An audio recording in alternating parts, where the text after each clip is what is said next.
ਤੂੰ ਲਾ ਲਾ ਡੈਸ਼ ਦਾ ਜ਼ੋਰ ਲਾ ਲਾ, ਤੇਰੇ ਸਿਰ ਤੇ ਤਾਂ ਦੂਜੀ ਲਿਆ ਕੇ ਪਾਵਾਂਗੇ। ਤੂੰ ਲੈ ਕੇ ਕੀ ਆਈ? ਤੇਰੀ ਮਾਂ ਨੇ ਤੈਨੂੰ ਦਿੱਤਾ ਕੀ ਆ? ਤੂੰ ਗੱਡੀਆਂ ਦੇਖਿਆ ਸੀ ਕਦੇ? 2 ਜੂਨ ਨੂੰ ਮੈਂ ਪਹੁੰਚਿਆ, 3 ਜੂਨ ਤੋਂ ਮਾਰਕੁੱਟ ਸ਼ੁਰੂ ਕਰਤੀ। ਬਾਹਰ ਦਾ ਚੱਕਰ ਨਹੀਂ ਵੇਖਣਾ ਕਦੇ ਵੀ, ਕਿਸੇ ਨੇ ਕੋਈ ਕਰੇ ਨਾ ਰਿਸ਼ਤਾ, ਕੋਈ ਪਤਾ ਨਹੀਂ ਕੰਧੋਂ ਪਰੇ ਕੀ ਹਾਲ ਹੈ। ਬਾਲ ਪਕੜ ਕੇ ਨਾ ਘਸੀਟ ਕੇ ਮੈਨੂੰ ਬਾਥਰੂਮ ਚ ਲੈ ਗਿਆ, ਮੈਨੂੰ ਬਹੁਤ ਕੁੱਟਿਆ ਉਹਨੇ ਉੱਥੇ।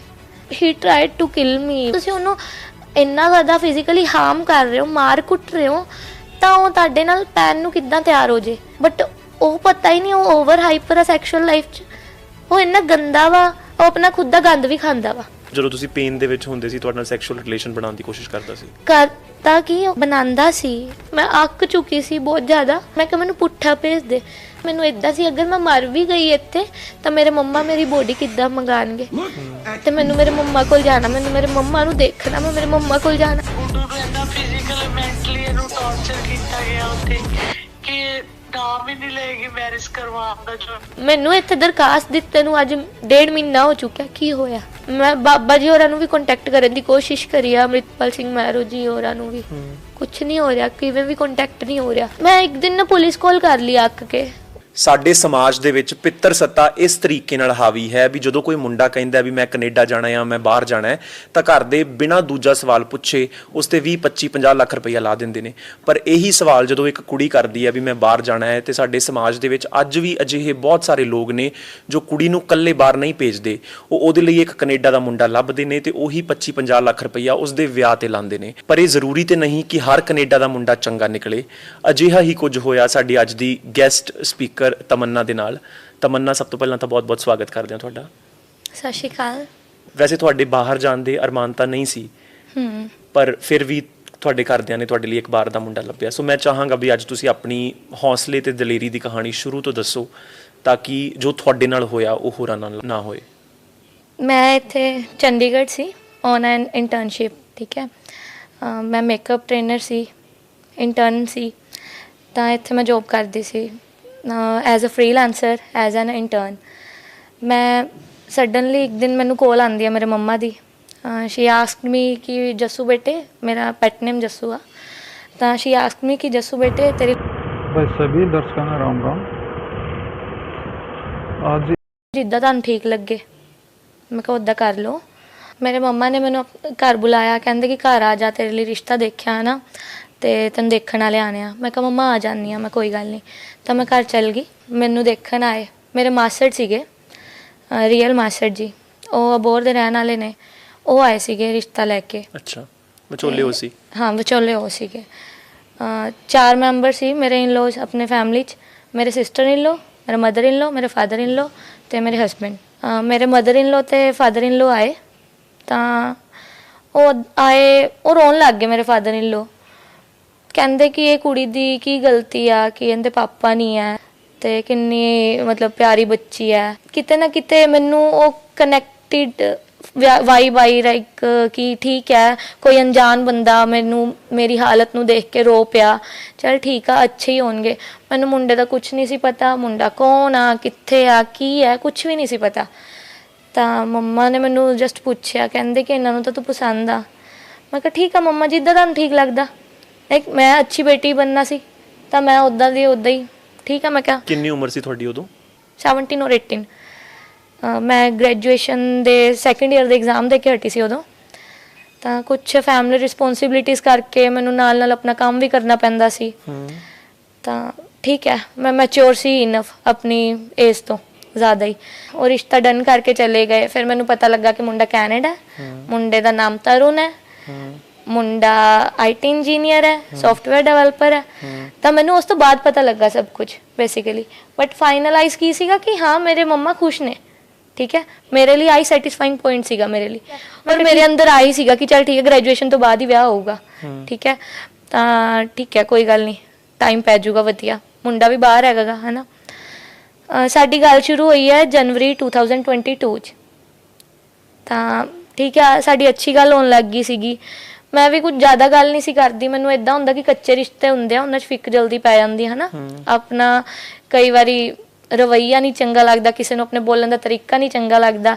ਤਾਂ ਠੀਕ ਆ, ਨੋਰਮਲੀ ਗੱਲ ਹੁੰਦੀ ਸੀ ਸਾਡੀ।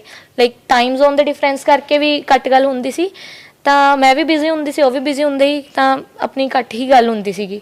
ਠੀਕ ਹੈ, ਗੱਲ ਹੁੰਦੀ ਰਹੀ। ਮੇਰੇ ਇਨ-ਲॉज ਮਹੀਨੇ 'ਚ 4-4 ਵਾਰੀ ਰਹਿ ਕੇ ਜਾਂਦੇ ਸੀ ਮੇਰੇ ਕੋਲ। ਆਪਾਂ ਨੂੰ ਇਦਾਂ ਹੁੰਦਾ ਹੈ ਕਿ ਚਲ ਠੀਕ ਆ, ਆਪਾਂ ਵੀ ਇਕੱਲੇ ਆ ਨਾ, ਆਪਾਂ ਸਮਝ ਸਕਦੇ ਹਾਂ ਉਹਨਾਂ ਦੇ ਬੇਟਾ ਬੇਟੀ ਉਹਨਾਂ ਕੋਲ ਨਹੀਂ ਹੈਗੇ, ਉਹਨਾਂ ਨੂੰ ਪਿਆਰ ਆਂਦਾ ਵਾ। ਮੈਂ ਵੀ ਮਾਪਿਓ ਵਾਂਗੂ ਪਿਆਰ ਲੱਭਣਾ।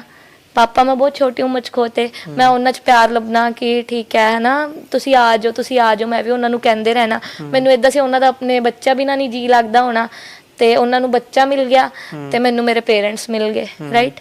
ਕਿਉਂਕਿ ਕਿਤੇ ਨਾ ਕਿਤੇ ਮੇਰੇ ਮਨ 'ਚ ਇਹ ਕਲੀਅਰ ਸੀਗਾ ਕਿ ਮੇਰੇ ਮੰਮਾ ਦੀ ਲਾਈਫ ਬਹੁਤ ਘੱਟ ਹੈ। ਠੀਕ ਹੈ, ਇਹ ਮੇਰੇ ਮਨ 'ਚ ਕਲੀਅਰ ਸੀ ਆਲਰੇਡੀ। ਘੱਟ ਕਿਉਂ ਆ ਕਿ ਪਾਪਾ ਦੀ ਡੈਥ ਤੋਂ ਬਾਅਦ ਮੰਮਾ ਬਹੁਤ ਜ਼ਿਆਦਾ ਬਿਮਾਰ ਰਹਿਣ ਲੱਗ ਗਏ।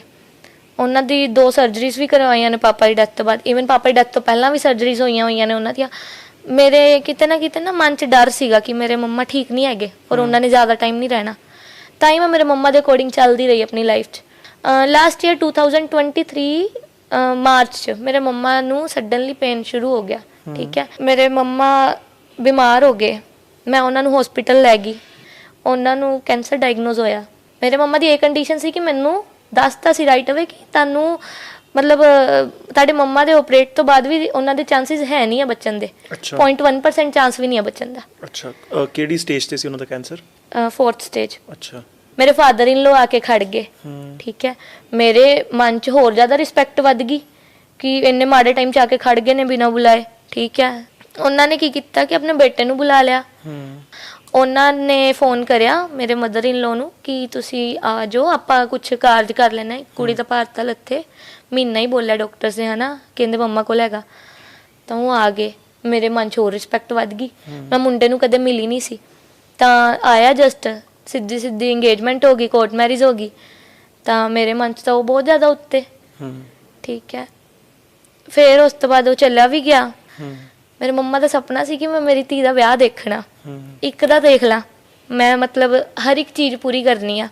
ਮੈਨੂੰ ਇਦਾਂ ਇਮੈਜਿਨੇਬਲ ਸੀਗਾ ਕਿ ਮੈਂ ਮੇਰੀ ਲਾਈਫ ਫੇਅਰੀ ਟੇਲ ਬਣਾਉਣੀ ਆ। ਠੀਕ ਹੈ, ਮੈਨੂੰ ਕੋਰਟ ਮੈਰਿਜ ਦੇ ਟਾਈਮ ਪਤਾ ਲੱਗਾ ਕਿ ਮੁੰਡਾ ਮੇਰੇ ਤੋਂ ਇੰਨਾ ਵੱਡਾ, like 7 to 8 years the gap ਆ। ਹੀ ਇਜ਼ 29 ਨਾਓ। ਠੀਕ ਹੈ, ਤੇ ਮੈਂ 22 ਦੀ ਆ। ਮੇਰੇ ਮਨ 'ਚ ਉਦੋਂ ਵੀ ਖਟਕਿਆ ਕਿ ਏਜ ਗੈਪ ਹੈ, ਜਨਰੇਸ਼ਨ ਗੈਪ ਹੈ। ਸਿੱਧਾ ਹੀ ਜਨਰੇਸ਼ਨ ਗੈਪ ਆਉਂਦਾ ਇੰਨੀ ਏਜ ਦਾ, ਤਾਂ ਹੈ ਨਾ, ਤਾਂ ਨਹੀਂ ਹੋਣਾ ਸਭ ਕੁਝ ਸੈਟਲ ਅਪ। ਮੇਰੇ ਮਨ 'ਚ ਉਦੋਂ ਹੀ ਖਟਕਿਆ। ਬਟ ਮੈਂ ਕਿਹਾ ਠੀਕ ਆ, ਮੇਰੇ ਮੰਮਾ ਨੇ ਲੱਭਿਆ ਤਾਂ ਅੱਛਾ ਹੀ ਲੱਭਿਆ ਹੋਊਗਾ। ਫਿਰ ਟਾਈਮ ਟੱਪਦਾ ਗਿਆ। ਮੇਰੇ ਮੰਮਾ ਦੀ ਕੀਮੋਸ ਚੱਲਦੀਆਂ ਰਹੀਆਂ ਵੀਕਲੀ, 3 ਵਾਰੀ ਜਾਣਾ ਹੁੰਦਾ। ਲਾਈਕ ਮੈਂ 120 ਕਿਲੋਮੀਟਰ ਟਰੈਵਲ ਕਰਕੇ, ਠੀਕ ਹੈ, ਆਲਮੋਸਟ। ਤੇ ਸਭ ਕੁਝ ਹੁੰਦਾ ਰਿਹਾ। ਸਰਜਰੀਜ਼ ਹੋਈਆਂ ਨੇ ਹੋਰ ਵੀ ਜ਼ਿਆਦਾ। ਨੋਜ਼ 'ਚ ਕੈਂਸਰ ਸਪਰੈਡ ਹੋ ਗਿਆ ਸੀਗਾ। ਉਹਨਾਂ ਦੀ ਸਰਜਰੀ ਹੋਈ ਹੈ ਕਿ ਉਹਨਾਂ ਦਾ ਸਟੂਲ ਪੇਟ ਤੋਂ ਆਉਂਦਾ, ਕੋਲੋਸਟਮੀ ਬੈਗ ਲੱਗਾ ਹੋਇਆ ਹੁੰਦਾ ਉਹਨਾਂ ਦੇ ਪੇਟ ਤੇ। ਲਾਈਕ ਉਹੀ ਉਹਨਾਂ ਦੇ ਕੋਲੋਸਟਮੀ ਬੈਗ ਹੀ 50,000 ਕੋਸਟ ਕਰਦੇ ਆ ਮਹੀਨੇ ਦੀ। ਬਹੁਤ ਕੁਝ ਦੇਖਿਆ ਲਾਈਫ 'ਚ ਨਾ। ਨਵੰਬਰ 'ਚ ਡਾਕਟਰਸ ਨੇ ਜਵਾਬ ਦਿੱਤਾ, ਕਹਿੰਦੇ ਘਰੇ ਲੈ ਜਾਓ, ਹੁਣ ਇਹਨਾਂ ਦਾ ਹੋਰ ਵੀ ਕੁਝ ਨਹੀਂ ਹੋ ਸਕਦਾ। ਆਪਣਾ ਟ੍ਰੀਟਮੈਂਟ ਕੰਪਲੀਟ ਹੋ ਗਿਆ ਤੇ ਕੋਈ ਉਹਨਾਂ ਦੇ ਰਿਸਪੌਂਸ ਨਹੀਂ ਸੀ ਨਾ, ਬੋਡੀ ਕੋਈ ਰਿਸਪੌਂਸ ਨਹੀਂ ਦੇ ਰਹੀ ਸੀ। ਚਲ ਠੀਕ ਹੈ, ਉਹ ਵੀ ਆਪਾਂ ਫੇਸ ਕਰ ਲਿਆ। ਤਾਂ ਨਵੰਬਰ ਤੱਕ ਸਭ ਆ ਗਏ। ਨਵੰਬਰ 'ਚ ਲਾਸਟ ਈਅਰ 18 ਨਵੰਬਰ ਆਪਣੀ ਹੈ ਨਾ ਆਨੰਦ ਕਾਰਜ ਦਾ ਫੰਕਸ਼ਨ ਆਪਾਂ ਅਰੇਂਜ ਕੀਤਾ। ਤਾਂ ਉਹ ਵਧੀਆ ਕਰਨਾ ਸੀ। ਮੇਰੀ ਮੰਮਾ ਦਾ ਸੁਪਨਾ ਸੀਗਾ ਕਿ ਵਿਆਹ ਵਧੀਆ ਹੋਣਾ ਚਾਹੀਦਾ, ਤਾਂ ਉਹ ਆਪਾਂ ਵਧੀਆ ਕਰਨਾ ਸੀਗਾ, ਰਾਈਟ। ਠੀਕ ਹੈ, ਵਿਆਹ ਹੋਇਆ। ਮੇਰੇ ਮੰਮਾ ਨੇ ਪਹਿਲਾਂ ਹੀ, ਸਾਨੂੰ ਨਹੀਂ ਪਤਾ ਸੀ ਕਿਉਂ, ਮੇਰੇ ਇਨ-ਲॉज ਨੇ ਪ੍ਰੈਸ਼ਰਾਈਜ਼ ਕਰਿਆ ਕਿ ਵਸੀਅਤ ਤਿਆਰ ਕਰਾ ਲਓ ਤੁਸੀਂ। ਆਪਣੇ ਕੋਲ ਹੈ ਕਿ ਹੈ ਤਾਂ ਵਸੀਅਤ ਵਾਲਾ, ਬਟ ਜਿੰਨਾ ਵੀ ਆ ਕਿ ਵਸੀਅਤ ਤਿਆਰ ਕਰਾ ਲਓ, ਕੱਲ ਨੂੰ ਜਵਾਕ ਨਾ ਲੜਨ, 50-50 ਕਰਾ ਲਓ। ਠੀਕ ਹੈ, ਵਸੀਅਤ ਤਿਆਰ ਕਰਾ ਲਈ। ਮੰਮਾ ਨੇ ਸਕੀ ਕੋਈ ਭੈਣ ਨੂੰ ਵੀ ਨਹੀਂ ਦਿੰਦਾ ਵਸੀਅਤ, ਉਹ ਵਸੀਅਤ ਚੱਕ ਕੇ ਉਹਨਾਂ ਨੂੰ ਦੇਤੀ। ਭਾਈ ਸਾਹਿਬ ਤੁਸੀਂ ਉਹ ਕਰਨ ਵਾਲੇ, ਤੇ ਤੁਸੀਂ ਇੱਦਾਂ ਕਰਨਾ ਕਿ ਮੇਰੇ ਮਰਨ ਬਾਅਦ ਨਾ ਮੇਰੀ ਬੇਟੀਆਂ ਨੂੰ ਵੰਡ ਕੇ ਤੁਸੀਂ ਦੇ ਦੇਣਾ ਜੋ ਵੀ ਕੁਛ ਆ। ਮੇਰੇ ਮੰਮਾ ਨੇ ਪੂਰਾ ਟਰਸਟ ਕਰਿਆ ਉਹਨਾਂ ਤੇ। ਮੇਰੇ ਮੰਮਾ ਨੇ ਗੋਲਡ, ਹੈਂਡਲੂਮ ਦਾ ਸਮਾਨ, ਫਰਨੀਚਰ, ਕੱਪੜਾ ਲੱਤਾ, ਜਿੰਨਾ ਵੀ ਆਪਣਾ ਹੁੰਦਾ। ਆਪਾਂ ਅਗਰ ਨੋਰਮਲ ਬੰਦਾ ਵਿਆਹ ਕਰਦਾ ਨਾ ਕੁੜੀ ਦਾ, 15 to 20 ਲੱਖ ਹੁੰਦਾ ਖਰਚਾ ਆ ਜਾਂਦਾ, ਰਾਈਟ। ਮੇਰੇ ਮੰਮਾ ਨੇ ਲੋਨਸ ਚੁੱਕ ਕੇ, ਫੰਡਸ ਇਕੱਠੇ ਕਰਕੇ, ਹੈ ਨਾ, ਉਹਨਾਂ ਨੂੰ ਕੈਸ਼ ਵੀ ਦਿੱਤਾ ਕਿ ਭਾਈ ਸਾਹਿਬ ਇਹ ਤੋਂ ਬਾਅਦ ਮੈਂ ਕਰ ਨਹੀਂ ਸਕਦੀ। ਈਵਨ ਮੇਰੇ ਮੰਮਾ ਦੀ LIC ਸੀ, ਉਹ ਵੀ ਉਹਨਾਂ ਨੇ ਨਾ ਮੇਰੇ ਨਾਮ ਤੇ ਇਕੱਲੇ ਨੇ ਕਰਵਾਤੀ, ਤਾਂ ਕਿ ਮੰਮੀ ਦਾ ਕੀ ਕਹਿੰਦੇ ਨੇ, ਉਹ LIC ਵਾਲਾ ਫੰਡ ਮੇਰੇ ਨਾਮ ਤੇ ਆਵੇ। ਠੀਕ ਹੈ, ਨੋਮੀਨੀ ਮੈਨੂੰ ਬਣਾਤਾ ਉਹਨਾਂ ਦੀ ਡੈਥ ਬਾਅਦ। ਕੀ ਨਹੀਂ ਕੀਤਾ ਮੰਮਾ ਨੇ, ਸਭ ਕਰਤਾ, ਸਭ ਕੁਝ ਲੁਟਾਤਾ ਆਪਣਾ। ਠੀਕ ਹੈ, 6 ਮਹੀਨੇ ਮੈਂ ਆਪਣੇ ਇਨ-ਲॉज ਦੇ ਰਹੀ ਹਾਂ। ਮੇਰੀ ਸਿਸਟਰ ਇਨ ਲੋ ਆਪਣੀ 9 ਮਹੀਨੇ ਦੀ ਕੁੜੀ ਛੱਡ ਗਈ, ਆਸਟ੍ਰੇਲੀਆ ਚਲ ਗਈ ਖੁਦ, ਆਪਣੀ 9 ਮਹੀਨੇ ਦੀ ਕੁੜੀ ਛੱਡ ਗਈ ਤੇ ਮੈਂ ਉਹਨੂੰ ਵੀ ਸੰਭਿਆ। ਠੀਕ ਹੈ, ਤੇ 6 ਮਹੀਨੇ ਮੈਂ ਇਨ-ਲॉज ਦੇ ਰਹੀ ਹਾਂ, ਮੈਂ ਸਭ ਕੁਝ ਸੰਭਾਲਿਆ, ਇੱਕ ਜੋ ਅੱਛੀ ਨੋ ਕਰ ਸਕਦੀ ਆ ਹਨਾ ਮੈਚਿਓਰਟੀ ਨਾਲ। ਫਿਰ ਤੁਸੀਂ ਬਾਹਰ ਕਦੋਂ ਗਏ ਫਾਈਨਲੀ? ਮੇਰਾ ਵੀਜ਼ਾ ਆ ਗਿਆ ਸੀ ਮਈ 'ਚ, ਮੈਂ ਆਪਣੇ ਬਿਮਾਰ ਮੰਮਾ ਨੂੰ ਛੱਡ ਕੇ ਗਈ ਆ। ਠੀਕ ਹੈ, 1 ਜੂਨ ਦੀ ਸੀ ਮੇਰੀ ਫਲਾਈਟ।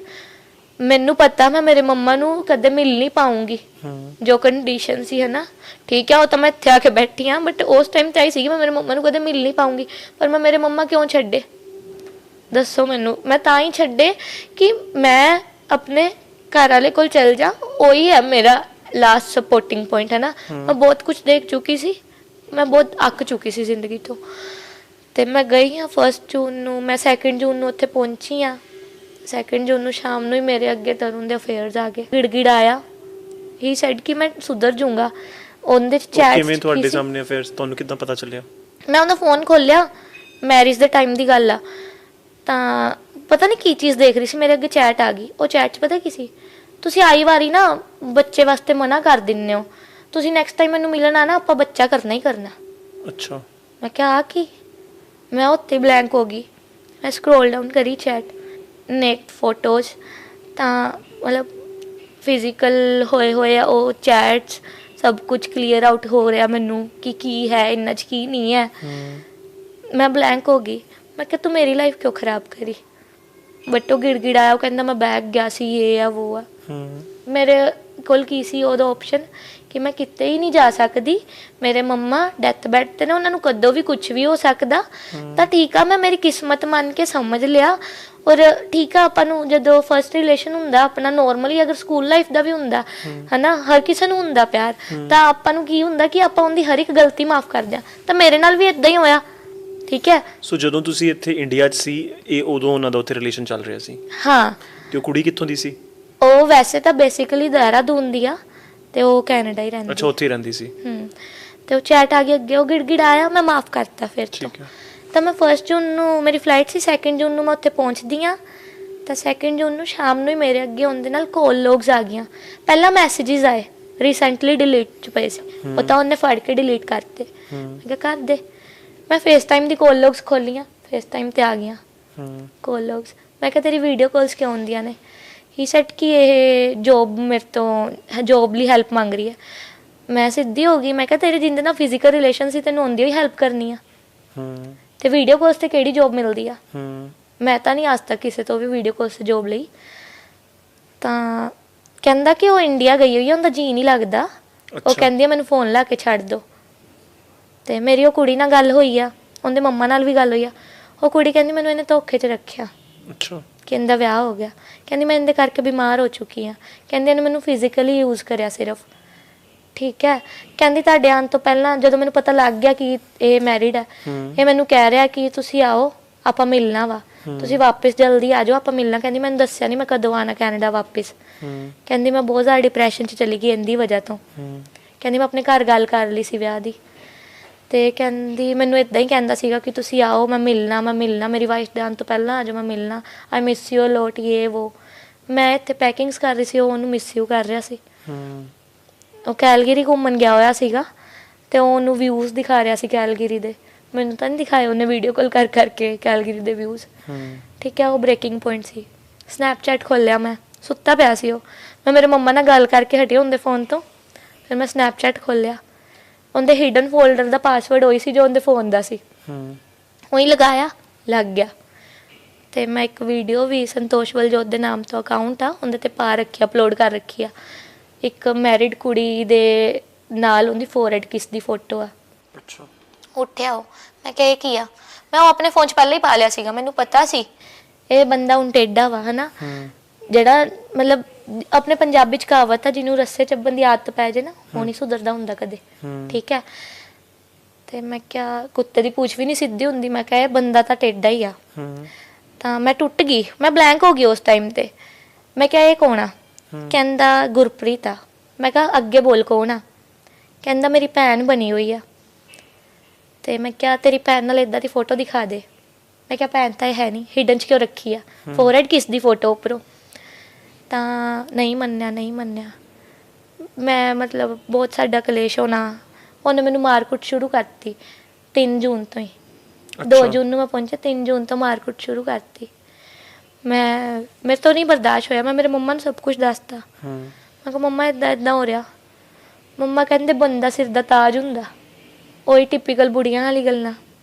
ਯਾਰ ਕਿਹੜੀ ਮੰਮਾ ਇਹ ਚਾਹਣਗੇ, ਕਿਹੜੀ ਮਾਂ ਚਾਹੂਗੀ ਕਿ ਮੇਰੀ ਧੀ ਦਾ ਘਰ ਉਜੜੇ? ਠੀਕ ਹੈ। ਤਾਂ ਮੰਮਾ ਕਹਿੰਦੇ ਕਿ ਕੁਝ ਨਹੀਂ ਹੁੰਦਾ ਬੇਟੇ, ਕੋਈ ਗੱਲ ਨਹੀਂ, ਠੀਕ ਹੋ ਜਾਊਗਾ। ਅੱਜ ਕੱਲ ਦੁੱਧ ਤੋਂ ਕੋਈ ਵੀ ਨਹੀਂ ਹੁੰਦਾ ਦੁਨੀਆ ਤੇ। ਪਰ ਮੈਂ ਕਿਹਾ ਮੰਮਾ ਮੈਂ ਹਰਟ ਆ ਵੀ ਇਹਨੇ ਮੇਰੀ ਲਾਈਫ ਕਿਉਂ ਖਰਾਬ ਕਰੀ। ਮੰਮਾ ਕਹਿੰਦੇ ਕੁਝ ਨਹੀਂ ਹੁੰਦਾ। ਕਹਿੰਦੇ ਸੁਧਰ ਜੂਗਾ। 2 ਦਿਨ ਬੀਤੇ, 3 ਦਿਨ ਬੀਤੇ, 4 ਦਿਨ ਬੀਤੇ, ਨਹੀਂ ਮੇਰੇ ਤੋਂ ਬਰਦਾਸ਼ਤ ਹੋਇਆ। ਮਾਰਕੁੱਟ ਨਹੀਂ ਮੇਰੇ ਤੋਂ ਬਰਦਾਸ਼ਤ ਹੁੰਦੀ। ਫਿਰ ਅੱਗੋਂ ਮੈਂ ਵੀ ਚੀਕਣਾ ਚਿੱਲਾਣਾ ਸ਼ੁਰੂ ਕਰਤਾ। ਉਹ ਮੇਰੇ ਤੇ ਚੀਕਣਾ ਚਿੱਲਾਣਾ ਸ਼ੁਰੂ ਕਰਦਾ ਸੀ, ਮੈਂ ਵੀ ਅੱਗੋਂ ਸੇਮ ਹੋ ਗਈ। ਇੱਕ ਦਿਨ ਨਾ ਸਡਨਲੀ ਮੇਰੇ ਅੱਗੇ ਚੈਟਸ ਆ ਗਈ ਉਹਦੀ ਸਿਸਟਰ ਦੀ ਤੇ ਉਹਦੇ ਮਦਰ ਦੀ। ਉਹਦੇ ਚ ਕੀ ਲਿਖਿਆ ਹੋਇਆ ਕਿ ਤੂੰ ਜੱਸੂ ਦੇ ਪਿੱਛੇ ਵੜਿਆ ਰਹਿਣਾ ਹਰ ਟਾਈਮ, ਤੇਰੀ ਸੱਸ ਤੇਰਾ ਸਾਰਾ ਕੁਝ ਹੋ ਗਈ, ਤੂੰ ਉਹਦੇ ਨਾਲ ਡੀਪੀ ਕਿਉਂ ਲਾ ਰੱਖਿਆ ਤੇਰੀ ਸੱਸ ਨਾਲ, ਤੇ ਤੇਰੀ ਮਾਂ ਨੇ ਤੈਨੂੰ ਇੰਨਾ ਵੱਡਾ ਕੀਤਾ, ਤੂੰ ਆਪਦੀ ਮਾਂ ਨੂੰ ਭੁੱਲ ਗਿਆ, ਤੇਰੀ ਮਾਂ ਨੂੰ ਤੂੰ ਮਦਰਸ ਡੇ ਤੇ ਕੀ ਭੇਜਿਆ, ਜੱਸੂ ਨੂੰ ਤਾਂ ਬਹੁਤ ਗਿਫਟਸ ਦਿੰਨਾ। ਲਾਈਕ ਉਹ ਦਿਖ ਰਿਹਾ ਨਾ ਕਿ ਉਹਨੇ ਭੜਕਾਣਾ ਸ਼ੁਰੂ ਕਰ ਰੱਖਿਆ। ਮੈਂ ਕਿਹਾ ਤਰੁਣ ਇਹ ਕਿਉਂ? ਫਿਰ ਮੈਨੂੰ ਸਮਝ ਆ ਗਿਆ ਉਹ ਕਿਉਂ। ਮੈਨੂੰ ਤਰੁਣ ਨੇ ਇੰਡੀਆ ਤੋਂ ਆਉਣ ਤੋਂ ਪਹਿਲਾਂ ਮੰਗਲ ਸੂਤਰ ਦਵਾਇਆ ਸੀ, ਜੋ ਕਿ ਇੱਕ ਮੈਰਿਜ ਦੀ ਨਿਸ਼ਾਨੀ ਹੁੰਦੀ ਹੈ, ਰਾਈਟ। 65,000 ਉਹਦੀ ਕੋਸਟ ਸੀ। ਜਿੱਥੇ ਮੇਰੇ ਮੰਮਾ ਨੇ 18 ਤੋਲੇ ਸੋਨਾ ਪਾਤਾ, 65,000 ਦਾ ਮੰਗਲ ਸੂਤਰ ਨਹੀਂ ਲੈ ਕੇ ਦੇ ਸਕਦੇ ਸੀ। ਬਟ ਉਹ ਹੁੰਦਾ ਹਸਬੈਂਡ ਵੱਲੋਂ। ਅਗਰ ਤਰੁਣ ਨੇ ਲੈ ਕੇ ਦੇਤਾ, ਉਹਨੂੰ ਕੀ ਹੋਇਆ? ਉਹ ਪਹਿਲੇ ਦਿਨੋਂ ਹੀ ਉਹਨਾਂ ਨੂੰ ਜੈਲਸੀ ਹੋ ਰਹੀ ਆ ਕਿ ਤਰੁਣ ਨੂੰ ਮਗਰ ਲਾ ਰੱਖਿਆ ਨੇ, ਤਰੁਣ ਨੂੰ ਮਗਰ ਲਾ ਰੱਖਿਆ। ਅਜੇ ਤਾਂ ਮੈਂ ਤਰੁਣ ਨੂੰ ਮਗਰ ਲਾਇਆ ਹੀ ਨਹੀਂ। ਜੋ ਮੇਰੇ ਮਗਰ ਲੱਗਿਆ ਹੁੰਦਾ ਉਹ ਰਿਲੇਸ਼ਨ 'ਚ ਕਿੱਦਾਂ ਹੁੰਦਾ ਹੋਰਾਂ ਕੁੜੀਆਂ ਨਾਲ, ਹਨਾ। ਤਾਂ ਉਹਦੇ ਤੋਂ ਕਲੀਅਰ ਆਊਟ ਹੋ ਗਿਆ ਕਿ ਇਹ ਮੇਰੇ ਤੇ ਖੁਦ ਨਹੀਂ ਹੱਥ ਚੁੱਕ ਰਿਹਾ, ਭੜਕਾ ਰਹੀਆਂ ਨੇ ਮਾਵਾਂ ਧੀਆਂ ਦੋਨੋਂ ਹੀ। ਈਵਨ ਇਫ ਮੈਂ ਆਹੀ ਕਹਿੰਦੀ ਹਾਂ ਸਿੱਧਾ ਕਿ ਮੇਰਾ ਘਰ ਉਜੜਨ ਦਾ ਕਾਰਨ ਮੇਰੀ ਸੱਸ ਤੇ ਮੇਰੀ ਨਨਾਣ ਹੈ। ਅਗਰ ਤੁਸੀਂ ਦੇਖ ਹੀ ਨਹੀਂ ਸਕਦੇ ਆਪਣੇ ਮੁੰਡੇ ਨੂੰ, ਆਪਣੇ ਭਾਈ ਨੂੰ ਕਿਸੇ ਹੋਰ ਨਾਲ ਸ਼ੇਅਰ ਨਹੀਂ ਕਰ ਸਕਦੇ, ਤਾਂ ਤੁਸੀਂ ਉਹਨੂੰ ਵਿਆਹ ਨਹੀਂ ਕਿਹਾ ਤੋਂ। ਔਰ ਅਗਰ ਤੁਸੀਂ ਉਹਨੂੰ ਵਿਆਹ ਨੂੰ, ਤੁਸੀਂ ਉਹਨੂੰ ਪੁੱਛਦਾ ਲਓ ਕਿ ਤੁਹਾਡਾ ਚੱਕਰ ਤਾਂ ਨਹੀਂ ਚੱਲ ਰਿਹਾ ਕਿਤੇ। ਮੇਰੇ ਮੰਮਾ ਨੇ ਮੈਨੂੰ ਡਾਇਰੈਕਟ ਪੁੱਛਿਆ ਸੀ, ਬੇਟੇ ਕੋਈ ਤੇਰੀ ਲਾਈਫ 'ਚ ਹੈ ਤਾਂ ਨਹੀਂ? ਤਾਂ ਤੁਸੀਂ ਪੁੱਛ ਲਓ ਆਪਣੇ ਮੁੰਡੇ। ਮੇਰੇ ਸੱਸ ਦਾ ਇੱਕ ਦਿਨ ਮੈਨੂੰ ਕੋਲ ਆਂਦਾ, ਮੇਰੇ ਡਿਸਪਿਊਟ ਚੱਲ ਰਹੇ ਨੇ, ਮੈਨੂੰ ਮਾਰ ਕੁੱਟ ਰਿਹਾ, ਮੈਂ ਉਹਨਾਂ ਨੂੰ ਕੁਝ ਨਹੀਂ ਦੱਸਿਆ ਹਜੇ, ਹਨਾ। ਉਹਨਾਂ ਦਾ ਕੋਲ ਆਂਦਾ, ਕਹਿੰਦੇ ਤੂੰ ਅਨੀਸ਼ਾ ਨਾਲ ਗੱਲ ਕਰੀ ਕਿ ਸਾਡੀ ਫਲਾਈਟ ਦੀ ਟਿਕਟ ਕਰਵਾ ਦੇ। ਅਨੀਸ਼ਾ ਮੇਰੀ ਨਨੰਦ ਹੈ। ਤਾਂ ਮੈਂ ਕਿਹਾ ਮੈਂ ਤਾਂ ਨਹੀਂ ਕਰਦੀ ਗੱਲ। ਕਹਿੰਦੇ ਕੀ ਹੋ ਗਿਆ? ਮੈਂ ਕਿਹਾ ਮੈਂ ਮੈਸੇਜ ਪੜ੍ਹ ਲਏ ਔਰ ਮੈਨੂੰ ਪਤਾ ਤੁਸੀਂ ਭੜਕਾ ਰਹੇ ਹੋ ਤਰੁਣ ਨੂੰ। ਤਾਂ ਉਹ ਤਾਂ ਹੋ ਗਏ ਸ਼ੁਰੂ ਅਬਿਊਜ਼ਿੰਗ ਵਰਡਸ ਉਹਨਾਂ ਦੇ। ਤਾਂ ਸਿੱਧੇ ਤੂੰ ਲਾ ਲਾ ਡੈਸ਼ ਦਾ ਜ਼ੋਰ ਲਾ ਲਾ, ਤੇਰੇ ਸਿਰ ਤੇ ਤਾਂ ਦੂਜੀ ਲਿਆ ਕੇ ਪਾਵਾਂਗੇ। ਮੈਂ ਕਿਹਾ ਕੀ ਆ? ਮੈਂ ਤਰੁਣ ਦੇ ਮੂੰਹ ਕਨੀ ਦੇਖ ਰਹੀ ਹਾਂ, ਠੀਕ ਹੈ। ਮੈਂ ਤੇਰੇ ਰਿਲੇਸ਼ਨ ਬਰਦਾਸ਼ਤ ਕਰੇ, ਮੈਂ ਤੇਰੀ ਮਾਰਕੁੱਟ ਬਰਦਾਸ਼ਤ ਕਰੀ, ਮੈਂ ਇਹਨਾਂ ਦਾ ਸਾਰਾ ਕੁਝ ਬਰਦਾਸ਼ਤ ਕਰਾਂ। ਔਰ ਤੁਸੀਂ ਇਹ ਸਮਝ ਲਓ, ਤੁਸੀਂ ਫਿਲ ਇਨ ਦਾ ਬਲੈਂਕ ਹੈਗੇ। ਮੈਂ ਕਰਤਾ ਤੁਹਾਡੇ ਅੱਗੇ, ਤਾਂ ਇਹ ਕੀ ਹੋਊਗਾ, ਕੀ ਗੰਦਾ ਵਰਡ ਹੋਊਗਾ ਜੋ ਮੈਨੂੰ ਟ੍ਰਿਗਰ ਆਊਟ ਕਰ ਗਿਆ। ਤੂੰ ਲੈ ਕੇ ਕੀ ਆਈ? ਤੇਰੀ ਮਾਂ ਨੇ ਤੈਨੂੰ ਦਿੱਤਾ ਕੀ ਆ? ਤੂੰ ਗੱਡੀਆਂ ਦੇਖਿਆ ਸੀ ਕਦੇ? ਤੇ ਤੈਨੂੰ ਸੋਨਾ ਪਾ ਸਕਦੇ ਆ ਮੇਰੀ ਮੰਮੀ ਗੱਡੀ ਨਹੀਂ ਲੈ ਸਕਦੀ, ਹਨਾ। ਤੇ ਤੁਸੀਂ ਲੈਣ ਵੇਲੇ ਦੇਖਿਆ ਸੀਗਾ ਕੁਝ, ਹਨਾ। ਤੁਸੀਂ ਮੈਨੂੰ ਇੰਨਾ ਕੁਝ ਬੋਲ ਰਹੇ ਹੋ। ਉਹਨਾਂ ਨੇ ਕੌਨਸਟੈਂਟਲੀ ਮੈਨੂੰ ਪਰੇਸ਼ਾਨ ਕਰਨਾ। ਮੈਂ ਤਰੁਣ ਦੇ ਮੂੰਹ ਕਨੀ ਦੇਖੀ ਗਈ। 4 ਦਿਨ ਗਏ, 5 ਦਿਨ ਗਏ, ਉਹ ਮੈਨੂੰ ਮਾਰ ਕੁੱਟ ਵੀ ਰਿਹਾ। ਮੈਂ ਉਹਨੂੰ ਇਦਾਂ ਹੀ ਪੁੱਛਿਆ, ਮੈਂ ਕਿਹਾ ਤਰੁਣ ਮੈਂ ਤੈਨੂੰ ਇੱਕੋ ਹੀ ਗੱਲ ਕਹਿੰਦੀ ਹੁੰਦੀ ਸੀ ਨਾ ਕਿ ਤੂੰ ਮੇਰਾ ਉਦੋਂ ਸਟੈਂਡ ਲੈ ਲਈ ਜਦੋਂ ਤੇਰੇ ਪੇਰੈਂਟਸ ਮੈਨੂੰ ਬੇਵਜ੍ਹਾ ਕੁਝ ਬੋਲਣ। ਮੈਂ ਕਿਹਾ ਤੂੰ ਮੇਰਾ ਸਟੈਂਡ ਕਿਉਂ ਨਹੀਂ ਲਿਆ? ਅੱਜ ਬੋਲਦਾ ਕੱਲ ਬੋਲਦਾ, ਅੱਜ ਬੋਲਦਾ ਕੱਲ ਬੋਲਦਾ, ਨਹੀਂ ਬੋਲਿਆ। ਉਹ ਮੇਰੇ ਕੰਨਾਂ 'ਚ ਨਾ ਆਵਾਜ਼ਾਂ ਗੂੰਜਣ ਲੱਗ ਗਈਆਂ। ਤੇ ਮੈਂ ਉਹਨੂੰ ਕਹਿਣਾ ਤਰੁਣ ਮੇਰੇ ਕੰਨਾਂ 'ਚ ਆਵਾਜ਼ਾਂ ਗੂੰਜ ਰਹੀਆਂ ਨੇ। ਤਾਂ ਵੀ ਮੈਨੂੰ ਨਾ ਉਹ ਸਭ ਕੁਝ ਟ੍ਰਿਗਰ ਕਰ ਰਿਹਾ, ਬਹੁਤ ਗੰਦਾ ਟ੍ਰਿਗਰ ਕਰ ਰਿਹਾ। ਤੂੰ ਮੇਰਾ ਸਟੈਂਡ ਕਿਉਂ ਨਹੀਂ ਲਿਆ? ਮੈਂ ਰੋਣਾ, ਮੈਂ ਉੱਚੀ ਉੱਚੀ ਰੋਣਾ। ਉਹਨੇ ਮੈਨੂੰ ਮਾਰਨਾ ਕੁੱਟਣਾ। ਮੈਂ ਇੱਕ ਦਿਨ ਨਾ ਪੁਲਿਸ ਕੋਲ ਕਰ ਲਈ ਅੱਕ ਕੇ। ਮੇਰੀ ਸੱਸ ਨੇ ਉਹਨੂੰ ਪਤਾ ਨਹੀਂ ਕੀ ਕਿਹਾ, ਉਹ ਘਰੋਂ ਚਲਾ ਗਿਆ। ਮੇਰਾ ਉੱਥੇ ਕੌਣ ਆ? ਮੈਂ ਪੁਲਿਸ ਕੋਲ ਕਰ ਲਈ ਕਿ ਮੈਨੂੰ ਪਤਾ ਨਹੀਂ ਹੁਣ ਮੈਂ ਕੀ ਕਰਾਂ। ਮੇਰੇ ਹਸਬੈਂਡ ਮੇਰਾ ਫੋਨ ਨਹੀਂ ਚੁੱਕ ਰਹੇ ਤੇ ਮੇਰੇ ਇਨ-ਲॉज ਆਸਟ੍ਰੇਲੀਆ ਬੈਠੇ ਮੈਨੂੰ ਪਰੇਸ਼ਾਨ ਕਰ ਰਹੇ ਨੇ ਮੈਂਟਲੀ। ਔਰ ਮੇਰੇ ਹਸਬੈਂਡ ਨੇ ਮੈਨੂੰ ਮਾਰਿਆ ਕੁੱਟਿਆ ਵੀ ਆ। ਮੈਂ ਸਭ ਦੱਸਤਾ ਪੁਲਿਸ ਕੋਲ ਕਰਕੇ। ਪੁਲਿਸ ਨੂੰ ਕਿਹੜੇ ਸ਼ਹਿਰ 'ਚ ਸੀ ਤੁਸੀਂ ਕਹਿੰਦੇ? ਬਰੈਂਪਟਨ। ਅੱਛਾ। ਉਹ ਤਾਂ ਨਾਲ ਦੀ ਨਾਲ ਆ ਗਏ। ਤੁਹਾਨੂੰ ਪਤਾ ਉੱਥੋਂ ਦੀ ਸਰਵਿਸਿਜ਼ ਕਿੰਨੀ ਫਾਸਟ ਹੈ। ਪੰਜਾਬੀ ਆਫੀਸਰ ਆਏ, ਮੈਂ ਪੰਜਾਬੀ ਆਫੀਸਰ ਦੀ ਡਿਮਾਂਡ ਕਰੀ ਸੀ। ਤਾਂ ਜਦੋਂ ਮੇਰੇ ਹਸਬੈਂਡ ਆ ਗਏ ਘਰੋਂ ਤਾਂ ਗਿੜਗਿੜਾਉਣ ਲੱਗ ਗਏ। ਕਹਿੰਦੇ ਕਿ ਠੀਕ ਹੈ ਮੈਂ ਸਭ ਕੁਝ ਸੈਟਲ ਅਪ ਕਰ ਲੂੰਗਾ। ਇਹ ਗੱਲ 1 ਜੁਲਾਈ ਦੀ। ਅੱਛਾ। ਮਹੀਨਾ ਮੈਂ ਰੋਈ ਪਿੱਟੀ ਆ, ਮੈਂ ਮਹੀਨਾ ਸਭ ਕੁਝ ਫੇਸ ਕਰਿਆ। ਤੇ 1 ਜੁਲਾਈ ਦੀ ਗੱਲ ਹੈ, ਮੈਂ ਜਦੋਂ ਪੁਲਿਸ ਕੋਲ ਕਰੀ ਤਾਂ ਕਹਿੰਦੇ ਕਿ ਤੂੰ ਇਹਨੂੰ ਭੇਜ ਦੇ, ਮੈਂ ਹਨਾ ਸਭ ਕੁਝ ਕਰ ਲੂ। ਮੈਨੂੰ ਵੀ ਇਦਾਂ ਹੋ ਗਿਆ, 2.5 ਸਾਲ ਅਗਲੇ ਬੰਦੇ ਨੇ ਮਿਹਨਤ ਕਰੀ ਆ, ਮੈਂ ਨਹੀਂ ਉਹਨੂੰ ਬਰਬਾਦ ਕਰ ਸਕਦੀ। ਉਹਦੀ PR ਰੁਕ ਜੂਗੀ ਹਨਾ, ਤੇ ਉਹਦੀ ਲਾਈਫ ਖਰਾਬ ਹੋ ਜੂਗੀ, ਉਹਦੀ ਕੀ ਰੈਪੂਟੇਸ਼ਨ ਰਹਿ ਜੂਗੀ। ਤਾਂ ਮੈਂ ਪੁਲਿਸ ਵਾਪਸ ਭੇਜਤੀ। ਉਹਨੇ ਆਫੀਸਰ ਨੇ ਮੈਨੂੰ ਕਿਹਾ, ਕਹਿੰਦਾ ਤੂੰ ਪਛਤਾਏਂਗੀ। ਮੈਂ ਕਿਹਾ ਕੋਈ ਨਹੀਂ, ਮੇਰੀ ਕਿਸਮਤ ਮੇਰੇ ਨਾਲ। ਕਹਿੰਦਾ ਤੂੰ ਪਛਤਾਏਂਗੀ। ਉਹਨੇ ਮੈਨੂੰ ਦੁਬਾਰਾ ਕਿਹਾ, ਕਹਿੰਦਾ ਇੱਥੇ ਰੋਜ਼ ਹੁੰਦਾ ਸਾਰਾ ਕੁਛ ਆ। ਮੈਂ ਕਿਹਾ ਮੈਨੂੰ ਬਾਹਰ ਦਾ ਲਾਲਚ ਥੋੜੀ ਜਿਹੜਾ ਮੈਂ ਇਹਦੇ ਤੋਂ ਸੈਪਰੇਟ ਹੋ ਜਾ। ਮੈਂ ਕਿਹਾ ਮੈਨੂੰ ਇਹਦੇ ਨਾਲ ਰਹਿਣਾ, ਮੈਂ ਇਹਦੇ ਬੇਸਿਸ ਤੇ ਆਈ ਹਾਂ, ਮੈਨੂੰ ਇਹਦੇ ਨਾਲ ਰਹਿਣਾ। ਅਗਰ ਇਹ ਹਜੇ ਵੀ ਠੀਕ ਹੁੰਦਾ ਤਾਂ ਮੈਨੂੰ ਕੋਈ ਇਸ਼ੂ ਨਹੀਂ ਆ। ਪੁਲਿਸ ਦਾ ਜਾਣਾ ਹੋਇਆ, ਉਹਨੇ ਮੇਰਾ ਫੋਨ ਲੈ ਲਿਆ। ਅੱਛਾ।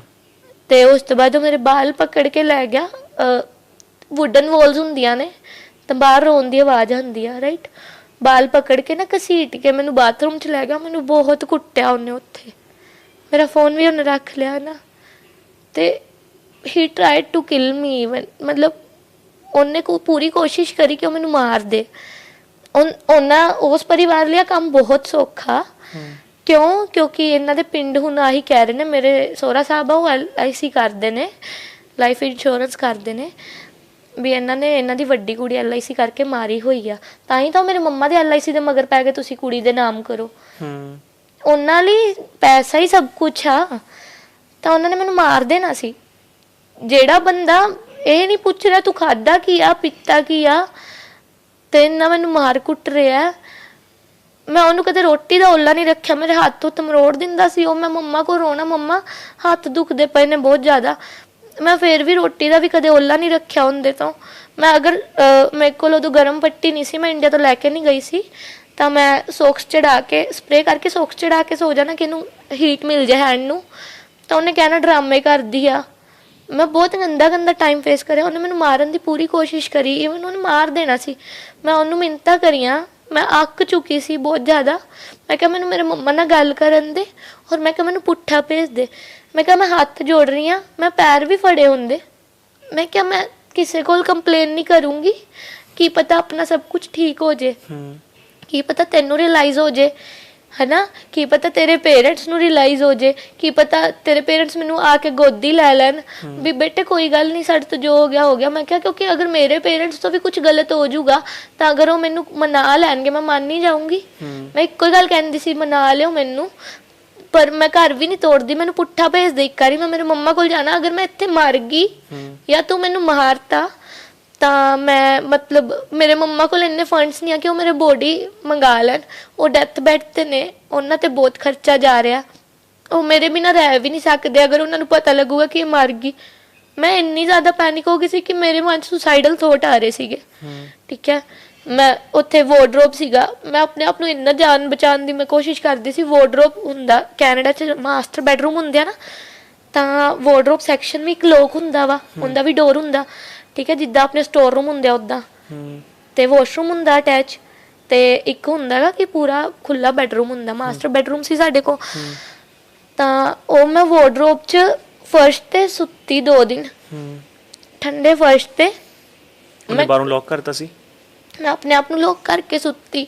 ਮੈਨੂੰ ਏਦਾਂ ਸੀ ਕਿ ਮੈਂ ਮਰ ਜਾਊਂਗੀ, ਇਹਨੇ ਮੈਨੂੰ ਮਾਰ ਦੇਣਾ। ਤੁਸੀਂ ਲੌਕ ਕਿਉਂ ਕੀਤਾ? ਅੱਛਾ, ਉਹ ਤੋਂ ਬਚਣ ਲਈ? ਹਾਂ, ਉਹਨੇ ਮੈਨੂੰ ਮਾਰ ਦੇਣਾ ਸੀ। ਤੁਸੀਂ ਦੁਬਾਰਾ ਪੁਲਿਸ ਨੂੰ ਫਿਰ ਕਾਲ ਨਹੀਂ ਕੀਤੀ? ਮੇਰੇ ਕੋਲ ਕੋਈ ਸੋਰਸ ਨਹੀਂ ਸੀ ਕਾਲ ਕਰਨ ਦਾ, ਔਰ ਮੈਂ ਬਹੁਤ ਡਰ ਚੁੱਕੀ ਸੀ ਉਸ ਟਾਈਮ। ਫੋਨ ਉਹਨੇ ਤੁਹਾਡਾ ਲੈ ਲਿਆ ਸੀ? ਹਾਂ। ਤੇ ਤੁਸੀਂ ਜਿੱਦਾਂ ਬਾਹਰ ਘਰੋਂ ਨਿਕਲਣ ਦੀ ਵੀ ਨਹੀਂ ਕੋਸ਼ਿਸ਼ ਕੀਤੀ? ਮੈਂ ਘਰੋਂ ਨਿਕਲਣ ਦੀ ਤਾਂ ਨਹੀਂ ਕੋਸ਼ਿਸ਼ ਕੀਤੀ, ਮੇਰੇ ਅੰਦਰ ਪਿਆਰ ਸੀਗਾ ਕਿ ਸ਼ਾਇਦ ਠੀਕ ਹੋ ਜਾਊਗਾ। ਮੈਂ ਇਮੋਸ਼ਨਲੀ ਡੈਮੇਜ ਹੋ ਰਹੀ ਸੀ ਮੇਨਲੀ ਤਾਂ, ਕਿਉਂਕਿ ਉਹ ਆਪਣਾ ਮੈਂਟਲੀ ਚੱਲ ਰਿਹਾ ਸੀ, ਉਹ ਚੀਜ਼ਾਂ ਹੀ ਉਹ ਕਰ ਰਿਹਾ ਸੀ ਜੋ ਮੈਨੂੰ ਟ੍ਰਿਗਰ ਕਰਨ, ਤੇ ਮੈਂ ਇਮੋਸ਼ਨਲੀ ਡੈਮੇਜ ਹੋ ਰਹੀ ਸੀ। ਠੀਕ ਹੈ, ਸ਼ਾਤਿਰ ਸੀ ਓਬਵੀਅਸਲੀ, ਅਗਰ ਮੈਂ ਕੁਝ ਕਰਦੀ ਤਾਂ ਉਹਦੀ ਲਾਈਫ ਸਪੋਇਲ ਨਹੀਂ। ਤੇ ਕੰਮ ਤੇ ਨਹੀਂ ਸੀ ਜਾਂਦਾ? ਉਹ ਨਹੀਂ ਜਾਂਦਾ ਸੀ, ਉਹ ਵੀਕ 'ਚ 2 ਦਿਨ ਹੀ ਜਾਂਦਾ ਸੀ। ਤੇ ਉਹ ਮੈਨੂੰ ਪੂਰਾ ਡਰਾ ਕੇ ਜਾਂਦਾ ਸੀ ਕਿ ਤੂੰ ਘਰ 'ਚ ਵੀ ਕਿਸੇ ਨਾਲ ਕੁਝ ਨਹੀਂ ਸ਼ੇਅਰ ਕਰੇਂਗੀ। ਠੀਕ ਹੈ, ਤੇ ਮੇਰਾ ਵੀ ਪਾਰਟ ਟਾਈਮ ਕੰਮ ਹੁੰਦਾ ਸੀਗਾ, ਮੇਰਾ ਮਤਲਬ ਸੈਲੂਨ ਤੇ ਮੈਂ ਜਾਂਦੀ ਸੀ, ਪਾਰਟ ਟਾਈਮ ਕੰਮ ਸੀ ਮੇਰਾ ਉੱਥੇ। ਹਾਂ, ਐਜ਼ ਅ ਹੇਅਰ ਡਰੈਸਰ ਤੇ ਹੇਅਰ ਸਟਾਈਲਿਸਟ। ਕੈਪ ਸੈਲੂਨ ਨਾਮ ਤੋਂ ਹੈ ਸੈਲੂਨ। ਤੇ ਮੈਨੂੰ ਯਾਦ ਆ ਮੈਂ 27 ਜੁਲਾਈ ਨੂੰ ਲਾਸਟ ਗਈ ਸੀ। ਤਾਂ ਮੈਂ ਉੱਥੇ ਕਿਸੇ ਕਲਾਇੰਟ ਦਾ ਕੰਮ ਕਰ ਰਹੀ ਹਾਂ, ਮੇਰਾ ਮਾਈਂਡ ਸਟੇਬਲ ਨਹੀਂ ਸੀ। ਮੈਂ ਹੇਅਰ ਸਟੈਂਡ ਨਾ ਆਇਨ 'ਚ ਹੀ ਰੱਖ ਕੇ ਖੜੀ ਹਾਂ ਬੁੱਤ ਬਣ ਕੇ। ਤਾਂ ਮੈਨੂੰ ਕਪਿਲ ਸੀ ਉੱਥੋਂ ਦਾ ਓਨਰ, ਬਹੁਤ ਨਾਈਸ ਪਰਸਨ ਸੀ। ਕਪਿਲ ਨੇ ਮੈਨੂੰ ਬੁਲਾਇਆ, ਕਹਿੰਦਾ ਕੀ ਹੋ ਰਿਹਾ, ਸਟੇਬਲ ਨਹੀਂ ਹੈ ਤੂੰ, ਕੀ ਹੋ ਰਿਹਾ? ਮੈਂ ਕਿਹਾ ਮੈਂ 1 ਅਗਸਤ ਤੋਂ ਨਾ ਰੈਗੂਲਰ ਆਉਂਗੀ, ਤੂੰ ਮੈਨੂੰ ਪੇ ਵੀ ਨਾ ਕਰੀ ਕੁਛ, ਬਟ ਮੈਂ ਕਿਹਾ ਮੇਰਾ ਘਰੇ ਬਹੁਤ ਬੁਰਾ ਹਾਲ ਹੋ ਰਿਹਾ। ਉਹਨੇ ਪੁੱਛਿਆ ਕੀ ਹੋ ਰਿਹਾ, ਉਹਨੂੰ ਸਭ ਦੱਸਿਆ। ਮੈਂ ਕਿਹਾ ਏਦਾਂ ਏਦਾਂ ਹੋ ਰਿਹਾ। ਕਹਿੰਦਾ ਤੂੰ ਟੈਨਸ਼ਨ ਨਾ ਲੈ, ਤੇ ਕੋਈ ਨਹੀਂ, ਕਹਿੰਦਾ ਅਸੀਂ ਨਾਲ ਆ ਤੇਰੇ, ਤੇ ਕਹਿੰਦਾ ਕੋਈ ਨਹੀਂ ਤੂੰ 1 ਅਗਸਤ ਤੋਂ ਆ ਜਾ ਕਰ।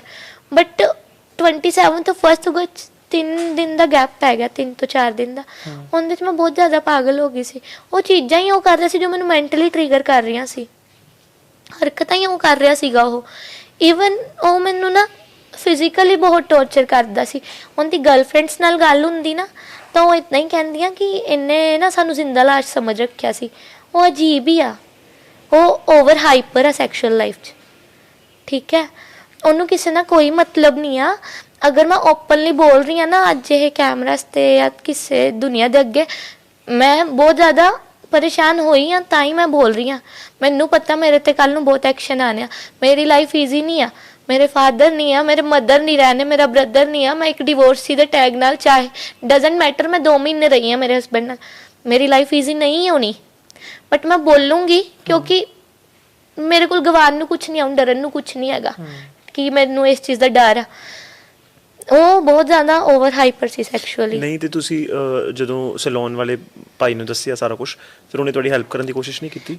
ਉਹਨੇ ਮੈਨੂੰ ਕਿਹਾ ਕਿ ਤੂੰ 1 ਅਗਸਤ ਤੋਂ ਆ ਜਾ ਕਰ, ਅਗਰ ਕੁਝ ਨਹੀਂ ਠੀਕ ਹੁੰਦਾ ਤਾਂ ਮੈਂ ਤੈਨੂੰ ਮਤਲਬ ਸਪੋਰਟ ਕਰੂੰਗਾ, ਆਪਾਂ ਸਾਰੇ ਤੇਰੇ ਨਾਲ ਹੈਗੇ ਆ। ਲੁਧਿਆਣਾ ਤੋਂ ਆ ਉਹ, ਉਹਦੀ ਸਿਸਟਰ ਵੀ ਆ ਉੱਥੇ, ਹੈ ਨਾ, ਉਹੀ ਮੈਨੇਜ ਕਰ ਰਹੀ ਆ, ਮੈਰਿਡ ਉਹਦੀ ਸਿਸਟਰ ਵੀ। ਉਹਨਾਂ ਨੇ ਮੈਨੂੰ ਆਈ ਕਿਹਾ, ਕਹਿੰਦੇ ਕਿ ਅਗਰ ਨਹੀਂ ਠੀਕ ਹੁੰਦਾ ਆਪਾਂ ਕਰ ਲਾਂਗੇ ਕੁਛ ਨਾ ਕੁਛ। ਉਹ ਬਹੁਤ ਅੱਛੇ ਸੀ ਸਾਰੇ, ਠੀਕ ਹੈ। ਬਟ ਮੈਂ ਜ਼ਿਆਦਾ ਓਪਨਲੀ ਗੱਲ ਵੀ ਨਹੀਂ ਕਰ ਪਾ ਰਹੀ ਸੀ। ਮੈਂ ਇਮੋਸ਼ਨਲੀ ਇੰਨਾ ਡੈਮੇਜ ਹੋ ਚੁੱਕੀ ਸੀ ਕਿ ਮੈਨੂੰ ਇੱਦਾਂ ਸੀ ਅਗਰ ਮੈਂ ਮਰ ਵੀ ਗਈ ਇੱਥੇ ਤਾਂ ਮੇਰੇ ਮੰਮਾ ਮੇਰੀ ਬੋਡੀ ਕਿੱਦਾਂ ਮੰਗਾਣਗੇ, ਤੇ ਮੈਨੂੰ ਮੇਰੇ ਮੰਮਾ ਕੋਲ ਜਾਣਾ, ਮੈਨੂੰ ਮੇਰੇ ਮੰਮਾ ਨੂੰ ਦੇਖਣਾ, ਮੈਂ ਮੇਰੇ ਮੰਮਾ ਕੋਲ ਜਾਣਾ। ਫਿਰ ਮੈਂ ਲਾਸਟ ਡੇ 30 ਜੁਲਾਈ ਦੀ ਗੱਲ ਆ, ਮੈਂ ਉਹਦੇ ਪੈਰ ਫੜੇ, ਮੈਂ ਕਿਹਾ ਦੇਖ ਤੂੰ ਮੇਰਾ ਵਰਕ ਪਰਮਿਟ ਵੀ ਰੱਖ ਲੈ, ਆਈ ਪ੍ਰੋਮਿਸ ਯੂ ਕਿ ਮੈਂ ਅਗਰ ਆਪਣੇ ਸੈਟਲ ਅਪ ਨਹੀਂ ਹੁੰਦਾ ਕੁਛ ਤੂੰ ਮੈਨੂੰ ਆ ਕੇ ਲੈ ਜੀ, ਜੇ ਸੈਟਲ ਅਪ ਹੋ ਜਾਂਦਾ। ਅਗਰ ਨਹੀਂ ਹੁੰਦਾ ਤਾਂ ਮੈਂ ਕੁਛ ਵੀ ਨਹੀਂ ਕਰਦੀ, ਹੈ ਨਾ, ਇੱਥੇ ਦੀ ਮੈਂ ਪੁਲਿਸ ਨੂੰ ਕੁਛ ਨਹੀਂ ਕਹਿੰਦੀ, ਤੇ ਤੂੰ ਮੈਨੂੰ ਪਲੀਜ਼ ਪੁੱਠਾ ਭੇਜ ਦੇ, ਮੈਂ ਤੇਰੀ ਲਾਈਫ ਨਹੀਂ ਸਪੋਇਲ ਕਰਦੀ, ਪੱਕਾ ਤੂੰ ਮੈਨੂੰ ਪੁੱਠਾ ਭੇਜ ਦੇ। ਉਹਨੇ ਮੈਨੂੰ ਕਿਹਾ ਕਿ ਤੂੰ ਇੱਦਾਂ ਇੱਦਾਂ, ਫਿਰ ਮੈਂ ਤੇਰੀ ਰਿਕਾਰਡਿੰਗ ਕਰੂੰਗਾ, ਮੈਂ ਤੈਨੂੰ ਬਾਰ-ਬਾਰ ਰੋਕੂੰਗਾ, ਤੂੰ ਇੱਦਾਂ ਇੱਦਾਂ ਕਰੀਂ ਕਿ ਨਹੀਂ ਨਹੀਂ ਮੈਂ ਜਾਣਾ ਹੀ ਜਾਣਾ।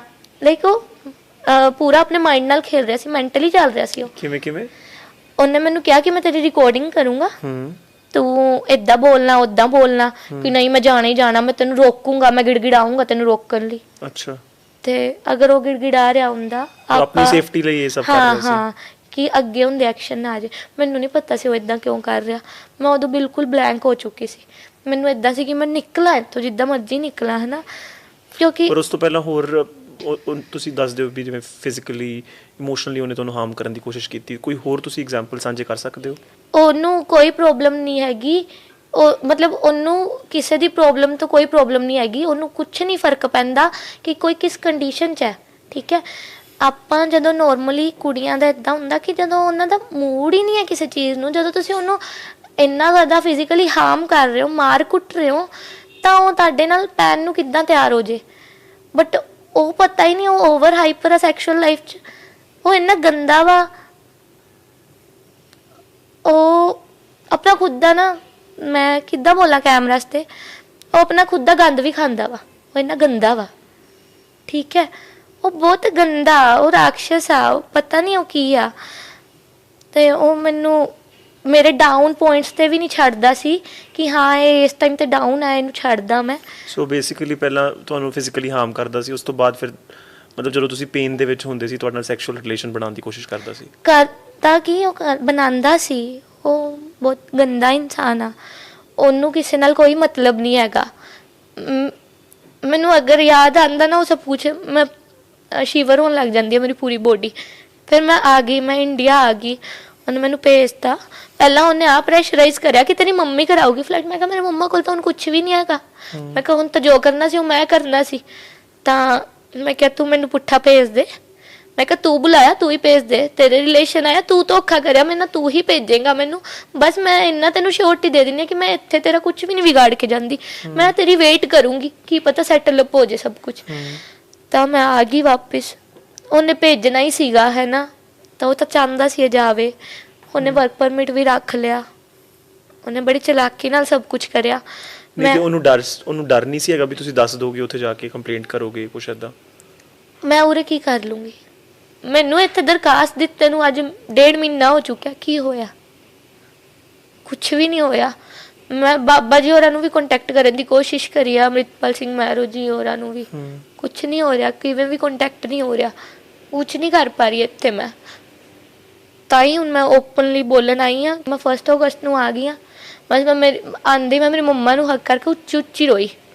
ਮੈਂ ਕਿਹਾ ਮੰਮਾ ਇੱਦਾਂ ਕਾਹਤੋਂ ਹੋਇਆ ਮੇਰੇ ਨਾਲ? ਕਹਿੰਦੇ ਨਹੀਂ ਸਭ ਕੁਝ ਠੀਕ ਹੋ ਜਾਊਗਾ। ਮੇਰੇ ਮੰਮਾ ਵੀ ਝੂਠੀ ਉਮੀਦ 'ਚ ਕਹਿੰਦੇ ਨਹੀਂ ਸਭ ਕੁਝ ਠੀਕ ਹੋ ਜਾਊਗਾ, ਸਭ ਕੁਝ ਠੀਕ ਹੋ ਜਾਊਗਾ। ਮੈਂ ਉੱਚੀ ਉੱਚੀ ਰੋਈ। ਮੈਂ ਇੱਦਾਂ ਦੀ ਹੋ ਗਈ ਸੀ, ਮੈਨੂੰ ਨੀਂਦ ਨਹੀਂ ਆਉਂਦੀ ਸੀ।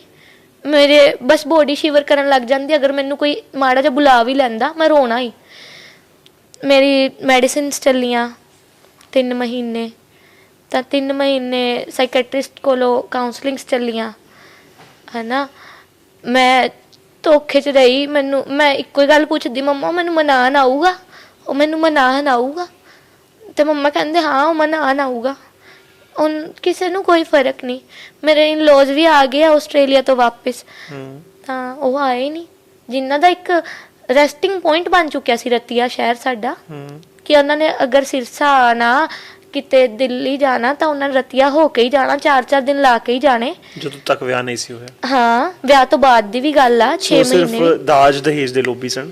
ਹਾਂ, ਤਾਂ ਐਟ ਦ ਐਂਡ ਆਪਾਂ ਨੂੰ ਆਈ ਕਲੀਅਰ ਆਊਟ ਹੋਇਆ ਵੀ ਮੈਨੂੰ ਤੁਸੀਂ ਪੁਆਇੰਟ ਆਊਟ ਹੀ ਆ ਕਰ ਰਹੇ ਹੋ, ਤੂੰ ਲੈ ਕੇ ਕੀ ਆਈ, ਤੂੰ ਲੈ ਕੇ ਕੀ ਆਈ, ਤੂੰ ਕਰਿਆ ਕੀ, ਤੂੰ ਲੈ ਕੇ ਕੀ ਆਈ, ਤੇਰੀ ਮਾਂ ਨੇ ਦਿੱਤਾ ਕੀ? ਇੰਨਾ ਕੁਛ ਤਾਂ ਦਿੱਤਾ। Like Shri spent 45 to 50 lakh ਵਿਆਹ ਤੇ।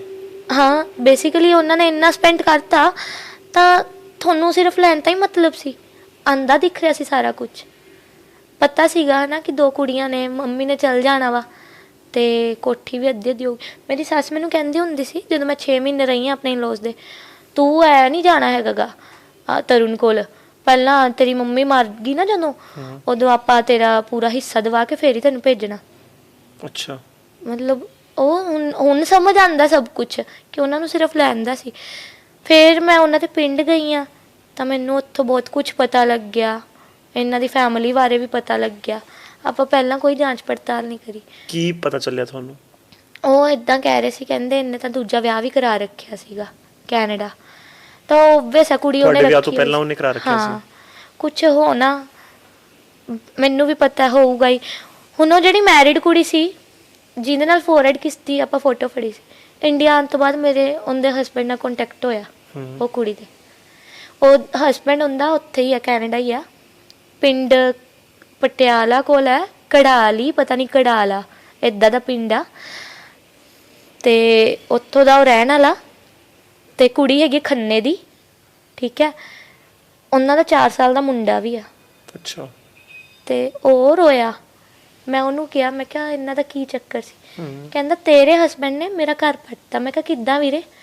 ਕਹਿੰਦਾ ਤੇਰੇ ਹਸਬੈਂਡ ਨੇ ਮੇਰੀ ਵਾਈਫ ਨੂੰ ਪੂਰਾ ਭੜਕਾਇਆ ਕਿ ਤੁਸੀਂ ਕੀ ਕਹਿੰਦੇ ਨੇ, ਇਹਨੂੰ ਛੱਡ ਦਿਓ, ਇਹਦੇ ਤੇ ਕੇਸ ਕਰ ਦਿਓ ਤੇ ਆਪਾਂ ਵਿਆਹ ਕਰਾ ਲਾਂਗੇ। ਕਹਿੰਦਾ ਉਹਨੇ ਮੇਰੇ ਤੇ ਚਾਰਜਿਸ ਪਵਾਤੇ, ਮੈਂ ਅੱਜ ਇਲੀਗਲ ਰਹਿ ਰਿਹਾ ਕੈਨੇਡਾ 'ਚ।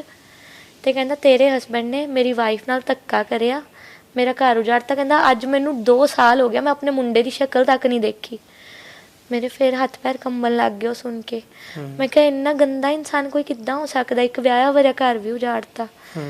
ਤਾਂ ਜਿਹੜੇ ਲੋਕ ਕਹਿ ਰਹੇ ਸੀ ਕਿ ਉਹਨੇ ਕੁੜੀ ਰੱਖੀ ਹੋਈ ਆ, ਵਿਆਹੀ ਹੋਈ, ਤਾਂ ਇਟ ਮੀਨਸ ਕਿ ਉਹੀ ਕੁੜੀ ਦੀ ਗੱਲ ਹੋ ਰਹੀ ਸੀ। ਅੱਛਾ। ਪੰਚਾਇਤ ਅਰੇਂਜ ਕਰਵਾਈ, ਮੈਂ ਪਿੰਡ ਗਈ ਉਹਨਾਂ ਦੇ, ਮੈਂ ਪੰਚਾਇਤ ਅਰੇਂਜ ਕਰਵਾਈ। ਪੰਚਾਇਤ ਆਈ ਘਰੇ, 15 ਜਣੇ ਆਏ ਸੀ, ਮੈਂ ਇਕੱਲੀ ਸੀ। ਤੁਹਾਡੇ ਇੱਥੇ ਤੁਹਾਡੇ ਪੇਕੇ ਆਈ? ਹਾਂ, 15 ਜਣੇ ਆਏ ਸੀ, ਮੈਂ ਇਕੱਲੀ ਸੀ। ਉਹਨਾਂ ਨੇ ਮੈਨੂੰ ਪੁੱਛਿਆ ਸਾਰਾ ਕੁਝ, ਮੈਂ ਸਭ ਕੁਝ ਦੱਸਤਾ। ਪਰੀ ਪੰਚਾਇਤ 'ਚ ਸਾਰੇ ਲੋਕ ਆਏ ਸੀ, ਮੈਂ ਸਭ ਨੂੰ ਸਭ ਪ੍ਰੂਫ ਦਿਖਾਤੇ। ਮੈਂ ਪੰਚਾਇਤ ਵਿੱਚ ਉਹਨਾਂ ਦੀ ਫੈਮਿਲੀ 'ਚੋਂ ਵੀ ਕੋਈ ਆਇਆ? ਉਹਨਾਂ ਦੀ ਫੈਮਿਲੀ 'ਚੋਂ ਉਹ ਦੋਨੋਂ ਪੇਰੈਂਟਸ ਆਏ ਆ। ਅੱਛਾ। ਤੇ ਮੈਂ ਸਭ ਪ੍ਰੂਫ ਦਿਖਾਤੇ। ਫਿਰ ਉਹ ਪ੍ਰੂਫ ਦੇਖੇ ਉਹਨਾਂ ਨੇ, ਕੁਝ ਵੀ ਨਹੀਂ ਬੋਲੇ। ਤਾਂ ਸਿੱਧਾ ਉਹਨਾਂ ਨੇ ਇੰਨੀ ਗੱਲ ਕਹੀ, ਕਹਿੰਦੇ ਜੇ ਇਹਨਾਂ ਦੇ ਵਸਾਣ ਵਾਲੇ ਲੱਛਣ ਹੁੰਦੇ ਅੱਜ ਤੱਕ ਇਹ ਗੱਲ ਪੰਚਾਇਤ 'ਚ ਪਹੁੰਚਦੀ ਨਾ। ਫਿਰ ਚੁੱਪ ਚਪੀਤੇ ਆ ਕੇ ਤੈਨੂੰ ਗੋਦੀ ਲੈਂਦੇ, ਤੈਨੂੰ ਸਮਝਾਉਂਦੇ ਤੇ ਇੱਦਾਂ ਕਹਿ ਦਿੰਦੇ ਕਿ ਚੱਲ ਠੀਕ ਆ ਬੇਟੇ, ਜੋ ਵੀ ਆ ਛੱਡ ਦੇ, ਆਪਾਂ ਘਰ ਵਸਾਨੇ ਆ, ਹੈ ਨਾ। ਕਹਿੰਦੇ ਇਹਨਾਂ ਦੇ ਵਸਾਣ ਵਾਲੇ ਹੈ ਹੀ ਨਹੀਂ ਲੱਛਣ। ਉਹਨਾਂ ਨੇ ਸਿੱਧਾ ਇਦਾਂ ਬੋਲਿਆ ਤੇ ਸਰਪੰਚ ਹੋਰੇ ਬਾਹਰ ਹੋ ਗਏ ਗੱਲ ਤੋਂ। ਫਿਰ ਮੈਂ ਫੇਰ ਇਕੱਲੀ। ਮੈਨੂੰ ਤਾਂ ਇਦਾਂ ਸੀਗਾ ਕਿ ਮੈਨੂੰ ਨਾ ਕੋਰਟ ਕਚਹਿਰੀਆਂ ਦੇ ਧੱਕੇ ਖਾਣੇ ਪੈਣ। ਮੇਰੇ ਪਾਪਾ ਨਹੀਂ ਆ, ਮੇਰੇ ਭਾਈ ਨਹੀਂ ਆ, ਕੋਈ ਮੰਮਾ ਵੀ ਠੀਕ ਕੰਡੀਸ਼ਨ 'ਚ ਨਹੀਂ ਆ, ਮੈਂ ਇਕੱਲੀ ਕਿੱਦਾਂ ਜਾਊਂਗੀ ਹੈ ਨਾ ਹਰ ਜਗ੍ਹਾ। ਤਾਂ ਠੀਕ ਹੈ, ਮੈਂ ਫਿਰ ਜਦੋਂ ਪੰਚਾਇਤ ਵੀ ਬਾਹਰ ਹੋ ਗਈ, ਇਹ ਕਿਸੇ ਗੱਲ ਤੇ ਆਉਂਦੇ ਨਹੀਂ। ਮੇਰੀ ਸੱਸ ਦੀ ਫੇਰ ਉਹੀ ਵਰਡਿੰਗ, ਤੂੰ ਲਾਲਾ ਡੈਸ਼ ਦਾ ਜ਼ੋਰ ਲਾਲਾ ਕਰ ਲਾ, ਤੂੰ ਕੀ ਕਰਦੀ ਆ, ਪੱਟ ਲਾ, ਤੂੰ ਕੀ ਪੱਟਦੀ ਆ। ਉਹ ਆਹੀ ਬੋਲਦੇ ਆ, ਉਹ ਅਬਿਊਜ਼ ਹੀ ਕਰਦੇ ਆ ਸਿੱਧਾ। ਤਾਂ ਫਿਰ ਉਸ ਤੋਂ ਬਾਅਦ ਮੈਂ ਦਰਖਾਸਤ ਲਿਖਾਈ। ਮੈਂ ਦਰਖਾਸਤ ਮਹਿਲਾ ਥਾਣੇ ਦੇ ਕੇ ਆਈ। ਉਹਨਾਂ ਨੇ ਡੇਟ ਦਿੱਤੀ, ਫਸਟ ਉਹ ਨਹੀਂ ਆਏ। ਜਿੱਦਣ ਮੈਂ ਜਾ ਰਹੀ ਸੀ ਨਾ ਦਰਖਾਸਤ ਦੇਣ, ਮੇਰੇ ਬਾਹਰ ਖੜੀ ਹੱਥ ਪੈਰ ਕੰਬਣ ਲੱਗ ਗਏ, ਮੈਂ ਰੋਣ ਲੱਗ ਗਈ। ਫਿਰ ਤੋਂ ਮੈਂ ਕਿਹਾ ਕਿ ਮੈਂ ਇਕੱਲੀ ਕਿੱਦਾਂ ਫੇਸ ਕਰਾਂ ਸਭ ਕੁਝ। ਨਹੀਂ ਹੁੰਦਾ ਫੇਸ, ਹੁਣ ਵੀ ਹਾਰ ਜਾਂਦੀ ਹਾਂ। ਉਹ ਨਹੀਂ ਆਏ ਪਹਿਲੀ ਤਰੀਕ 'ਤੇ। ਉਸ ਤੋਂ ਬਾਅਦ ਸੈਕਿੰਡ ਜਿਹੜੀ ਸੀਗੀ ਡੇਟ ਉਹਨਾਂ ਨੇ ਦਿੱਤੀ ਸੀ। ਮੇਰੇ ਮੰਮਾ ਕਾਫੀ ਬਿਮਾਰ ਚੱਲ ਰਹੇ ਨੇ। ਮੈਂ ਤੁਹਾਨੂੰ ਰਾਤ ਨੂੰ ਵੀ ਇੱਦਾਂ ਹੀ ਕਿਹਾ ਜਦੋਂ ਆਪਣਾ ਫਾਈਨਲਾਈਜ਼ ਹੋਇਆ ਕਿ ਆਪਣਾ ਅੱਜ ਦਾ ਹੈ ਪੋਡਕਾਸਟ, ਕਿ ਰੱਬ ਕਰਕੇ ਅੱਜ ਦਾ ਦਿਨ ਮੰਮੀ ਕੱਢ ਜਾਣ ਸਹੀ ਸਲਾਮਤ। ਤਾਂ ਮੇਰੇ ਮੰਮਾ ਠੀਕ ਨਹੀਂ ਚੱਲ ਰਹੇ ਗੇ। ਇਹਨਾਂ ਨੇ ਬਿਲਕੁਲ ਘੇਰਤਾ ਬਿਮਾਰ ਬੰਦੇ ਨੂੰ। ਉਹਨਾਂ ਨੂੰ ਦੁੱਖ ਲੈ ਕੇ ਬੈਠ ਗਿਆ ਕਿ ਮੈਂ ਸਭ ਕੁਝ ਲੁਟਾਤਾ ਅਤੇ ਮੇਰੀ ਕੁੜੀ ਅੱਜ ਵੀ ਮੇਰੇ ਘਰ ਹੀ ਬੈਠੀ ਆ। ਨਹੀਂ ਹੁਣ ਤੁਰਿਆ ਜਾਂਦਾ। ਉੱਧਰੋਂ ਵਕੀਲਾਂ ਦੇ ਫੋਨ ਆ ਰਿਹਾ, ਤੂੰ ਆ ਨਹੀਂ ਰਹੀ, ਤੂੰ ਪ੍ਰੂਫਸ ਨਹੀਂ ਸਾਰੇ ਇਕੱਠੇ ਕਰਕੇ ਦਿੱਤੇ ਹਜੇ ਤੱਕ, ਆਪਾਂ ਕੇਸ ਅੱਗੇ ਵਧਾਉਣਾ। ਮੈਂ ਕਿਹਾ ਕੋਈ ਨਹੀਂ, ਦੇਖਦੀ ਹਾਂ। ਮੇਰੀ ਹਜੇ ਵੀ ਆਹੀ ਕੋਸ਼ਿਸ਼ ਹੈ ਕਿ ਮੇਰੀ ਸਟੋਰੀ ਸੁਣ ਕੇ ਲੋਕਾਂ ਨੂੰ ਹੋ ਜੇ ਕਿ ਹਾਂ ਮੇਰੇ ਨਾਲ ਧੋਖਾ ਹੋਇਆ, ਸਭ ਨੂੰ ਪਤਾ ਲੱਗ ਜੇ ਮੇਰੀ ਸਟੋਰੀ ਸੁਣ ਕੇ ਹੀ। ਤਾਂ ਕੀ ਪਤਾ ਕੋਈ ਨਾ ਕੋਈ ਸਾਥ ਦੇਣ ਵਾਲਾ ਹੀ ਮਿਲ ਜੇ, ਕੋਈ ਲਿੰਕ ਹੀ ਇੱਦਾਂ ਦੇ ਨਿਕਲ ਜਾਂਦੇ ਹੈ ਨਾ ਕਿ ਕੋਈ ਨਾਲ ਤੁਰਨ ਵਾਲਾ ਮਿਲ ਜਾਂਦਾ। ਕਿਹਨੂੰ ਨਾਲ ਤੋਰਾ, ਨਹੀਂ ਸਮਝ ਆਉਂਦੀ। ਹੁਣ ਤੁਸੀਂ ਡਿਵੋਰਸ ਵਗੈਰਾ ਫਾਈਲ ਕੀਤਾ? ਡਿਵੋਰਸ ਅਜੇ ਨਹੀਂ ਫਾਈਲ ਕੀਤਾ। ਡਿਵੋਰਸ ਨਹੀਂ ਫਾਈਲ ਹੋ ਸਕਦਾ ਸਿੱਧਾ, ਪਹਿਲਾਂ ਦਰਖਾਸਤ, ਫਿਰ ਉਸ ਤੋਂ ਬਾਅਦ ਉਹ ਕੇਸ ਫਾਈਲ ਹੋਊਗਾ, ਫਿਰ ਉਸ ਤੋਂ ਬਾਅਦ ਪਹਿਲਾਂ ਤੁਸੀਂ ਡੋਮੈਸਟਿਕ ਵਾਇਲੈਂਸ ਦੇ ਚਾਰजेस ਲਾਏ? ਡੋਮੈਸਟਿਕ ਵਾਇਲੈਂਸ ਤੇ ਡੋਰੀ ਦੇ ਹਜੇ ਲਗਾਏ ਨੇ, ਕਿਉਂਕਿ ਉਹਨਾਂ ਨੇ ਮੇਨਲੀ ਪਰੇਸ਼ਾਨ ਤਾਂ ਲੈਣ ਦੇਣ ਦੀ ਵਜ੍ਹਾ ਤੋਂ। ਉਹ ਡੋਮੈਸਟਿਕ ਵਾਇਲੈਂਸ ਹੈ ਜੋ ਹੋਇਆ ਉਹਦਾ ਹੀ ਕਰਿਆ। ਅਤੇ ਧੋਖੇ ਦੇ ਲਗਾਇਆ ਕਿ ਧੋਖਾ ਕਰਿਆ। ਦੱਸਿਆ ਨਹੀਂ ਘਰ ਵੀ ਸਾਡਾ ਮੁੰਡਾ ਤਾਂ ਪਹਿਲਾਂ ਹੀ ਬਾਹਰ ਰੱਖੀ ਬੈਠਾ। ਤੁਸੀਂ ਮੇਰੀ ਲਾਈਫ ਤਾਂ ਨਾ ਖਰਾਬ ਕਰਦੇ। ਮੈਂ 22 ਦੀ ਹਾਂ, ਮੇਰੇ ਹੁਣ ਅੱਗੇ ਪਿੱਛੇ ਕੋਈ ਵੀ ਨਹੀਂ ਆਏਗਾ। ਮੈਂ ਕੀ ਕਰੂੰਗੀ ਪੂਰੀ ਲਾਈਫ? ਮੇਰਾ ਯਕੀਨ ਬਣੂਗਾ ਕਿਸੇ ਤੇ? ਨਹੀਂ।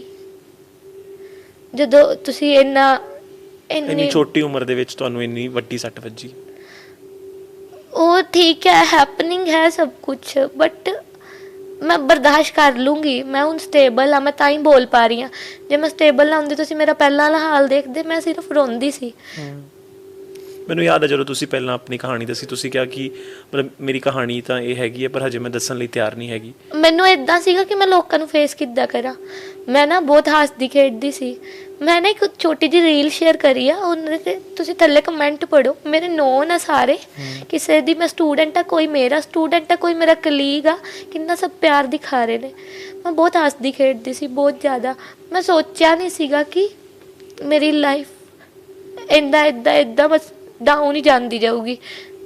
ਨਹੀਂ ਫੇਸ ਕਰ ਪਾ ਰਹੀ ਕੁਛ ਵੀ, ਸਮਝ ਨਹੀਂ ਆ ਰਿਹਾ। ਮਾਈਂਡ ਸਟੇਬਲ ਨਹੀਂ ਹੈ, ਕੁਛ ਨਹੀਂ ਪਤਾ ਲੱਗਦਾ ਕੀ ਕਰਾਂ ਕੀ ਨਾ ਕਰਾਂ। ਸਭ ਸ਼ੌਂਕ ਮਾਰੇ, ਮੋਡਲਿੰਗ ਦਾ ਸ਼ੌਂਕ ਸੀ, ਸਿੰਗਿੰਗ ਦਾ ਸ਼ੌਂਕ ਸੀ, ਸੁਪਨੇ ਹੀ ਵੱਖਰੇ ਸੀਗੇ। ਔਰ ਖੁਦ ਮੈਂ BSc ਨਰਸਿੰਗ ਆ। ਮੈਂ ਬਹੁਤ ਕਾਬਿਲ ਆਪਣੇ ਆਪ ਨੂੰ ਸਮਝਦੀ ਹਾਂ, ਕਿਉਂਕਿ ਮੈਂ ਮੇਰੇ ਪਾਪਾ ਬਾਅਦ ਸਭ ਕੁਝ ਸੰਭਾਲਿਆ। ਅਗਰ ਕੋਈ ਮੁੰਡਾ ਹੁੰਦਾ ਨਾ ਤਾਂ ਕੋਈ ਨਹੀਂ ਸਾਂਭ ਪਾਉਂਦਾ ਸੀ, ਮੁੰਡਾ ਵੀ ਨਾ ਸਾਂਭ ਪਾਉਂਦਾ ਇੰਨਾ ਬੋਲਡ ਹੋ ਕੇ। ਮੈਂ ਸਭ ਸੰਭਾਲਿਆ, ਬਟ ਹੁਣ ਹਿੰਮਤ ਖਤਮ ਆ। ਹੁਣ ਨਹੀਂ ਸਮਝ ਆ ਰਿਹਾ ਹੁਣ ਮੈਂ ਕੀ ਕਰਾਂ। ਉਹ ਤਾਂ ਬੈਠਾ ਆਪਣਾ, ਉਹ ਤਾਂ ਐਸ਼ ਕਰ ਰਿਹਾ। ਮੈਨੂੰ ਤੁਹਾਡੀ ਦੁਬਾਰਾ ਗੱਲ ਹੋਈ ਫਿਰ ਉਹਨਾਂ ਦੇ ਨਾਲ? ਗੱਲ ਹੁੰਦੀ ਸੀ 15 ਜਾਂ 20 ਦਿਨ ਬਾਅਦ ਹੁੰਦੀ। ਉਹਦੀ ਮੰਮੀ ਤੇ ਉਹਦੀ ਸਿਸਟਰ ਹੱਥ ਹੈਗਾ ਉਹਨਾਂ ਦਾ ਪੂਰਾ ਉਹਨੂੰ ਭੜਕਾਉਣ 'ਚ ਕਿ ਤੂੰ ਗੱਲ ਹੀ ਨਹੀਂ ਕਰਨੀ, ਤੇਰਾ ਆਪਾਂ ਦੂਜਾ ਕਰਾਂਗੇ। ਤੁਸੀਂ ਤਾਂ ਦੂਜਾ ਕਰ ਲਓਗੇ, ਮੇਰਾ ਕੀ? ਤੁਹਾਡਾ ਤਾਂ ਚਲੋ ਮੁੰਡਾ, ਉਹਦੀ ਕੀ ਇੱਜ਼ਤ ਗਈ? ਉਹ ਦੁਆਜੂ ਥੋੜ੍ਹੀ ਹੋਊਗਾ। ਆਪਾਂ ਇੱਕ ਮੰਨੀਏ ਕਿ ਉਹ ਦੁਆਜੂ ਥੋੜ੍ਹੀ ਹੋਊਗਾ। ਦੁਆਜੂ ਤਾਂ ਮੈਂ ਹੋਊਂਗੀ। ਉਹ ਕਿੱਦਾਂ ਦੁਆਜੂ ਹੋ ਜਾਊਗਾ? ਉਹ ਤਾਂ ਪਹਿਲਾਂ ਹੀ ਰੱਖੀ ਬੈਠਾ ਸੀ ਕੁੜੀਆਂ। ਉਹਦੇ ਲਈ ਤਾਂ ਕੰਮ ਆ ਇਹ। ਉਹ ਤਾਂ ਖੁਸ਼ ਹੋ ਰਿਹਾ ਬਲਕਿ ਵੀ ਮੈਨੂੰ ਤਾਂ ਹੋਰ ਨਵੀਂ ਕੁੜੀ ਮਿਲ ਜੂਗੀ। ਜਿਹਦੇ ਪਹਿਲਾਂ ਇੰਨੇ ਰਿਲੇਸ਼ਨ ਰਹਿ ਚੁੱਕਿਆ, ਉਹਨੂੰ ਜਿਹਨੂੰ ਮੇਰੇ ਜਾਣ ਤਾਂ ਹੀ ਫਰਕ ਨਹੀਂ ਪਿਆ। ਤੁਸੀਂ ਆਪ ਦੱਸੋ, ਪਤਾ ਕਿ ਤੁਹਾਡੀ ਗਲਤੀ ਆ ਹੈ ਨਾ, ਤੇ ਉਹ ਜਾ ਰਹੀ ਆ, ਪਤਾ ਨਹੀਂ ਮਿਲੋਗੇ ਨਹੀਂ ਮਿਲੋਗੇ, ਤੁਸੀਂ ਰੋਕੋਗੇ ਨਹੀਂ? ਰੋਕ ਲੋਗੇ ਨਾ? ਨਹੀਂ ਰੋਕਿਆ ਉਹਨੇ ਮੈਨੂੰ। ਉਹਨੇ ਮੈਨੂੰ ਰੋਕਿਆ ਵੀ ਨਹੀਂ। ਮੈਂ ਫਿਰ ਵੀ 3 ਮਹੀਨੇ ਆਹੀ ਉਮੀਦ 'ਚ ਕੱਟੇ ਕਿ ਮੰਮਾ ਉਹ ਮੈਨੂੰ ਮਨਾਉਣ ਆਊਗਾ, ਮੰਮਾ ਉਹ ਮੈਨੂੰ ਮਨਾਉਣ ਆਊਗਾ। 3 ਮਹੀਨੇ ਮੈਂ ਆਪਣੇ ਆਪ ਨੂੰ ਲੋਕ ਕਰਕੇ ਰੱਖਿਆ ਰੂਮ 'ਚ, ਜੋ ਕਿ ਬਾਹਰ ਅੰਦਰ ਜਾਏ ਬਿਨਾਂ ਜਿਹਨੂੰ ਚੈਨ ਨਹੀਂ ਆਉਂਦਾ ਸੀ।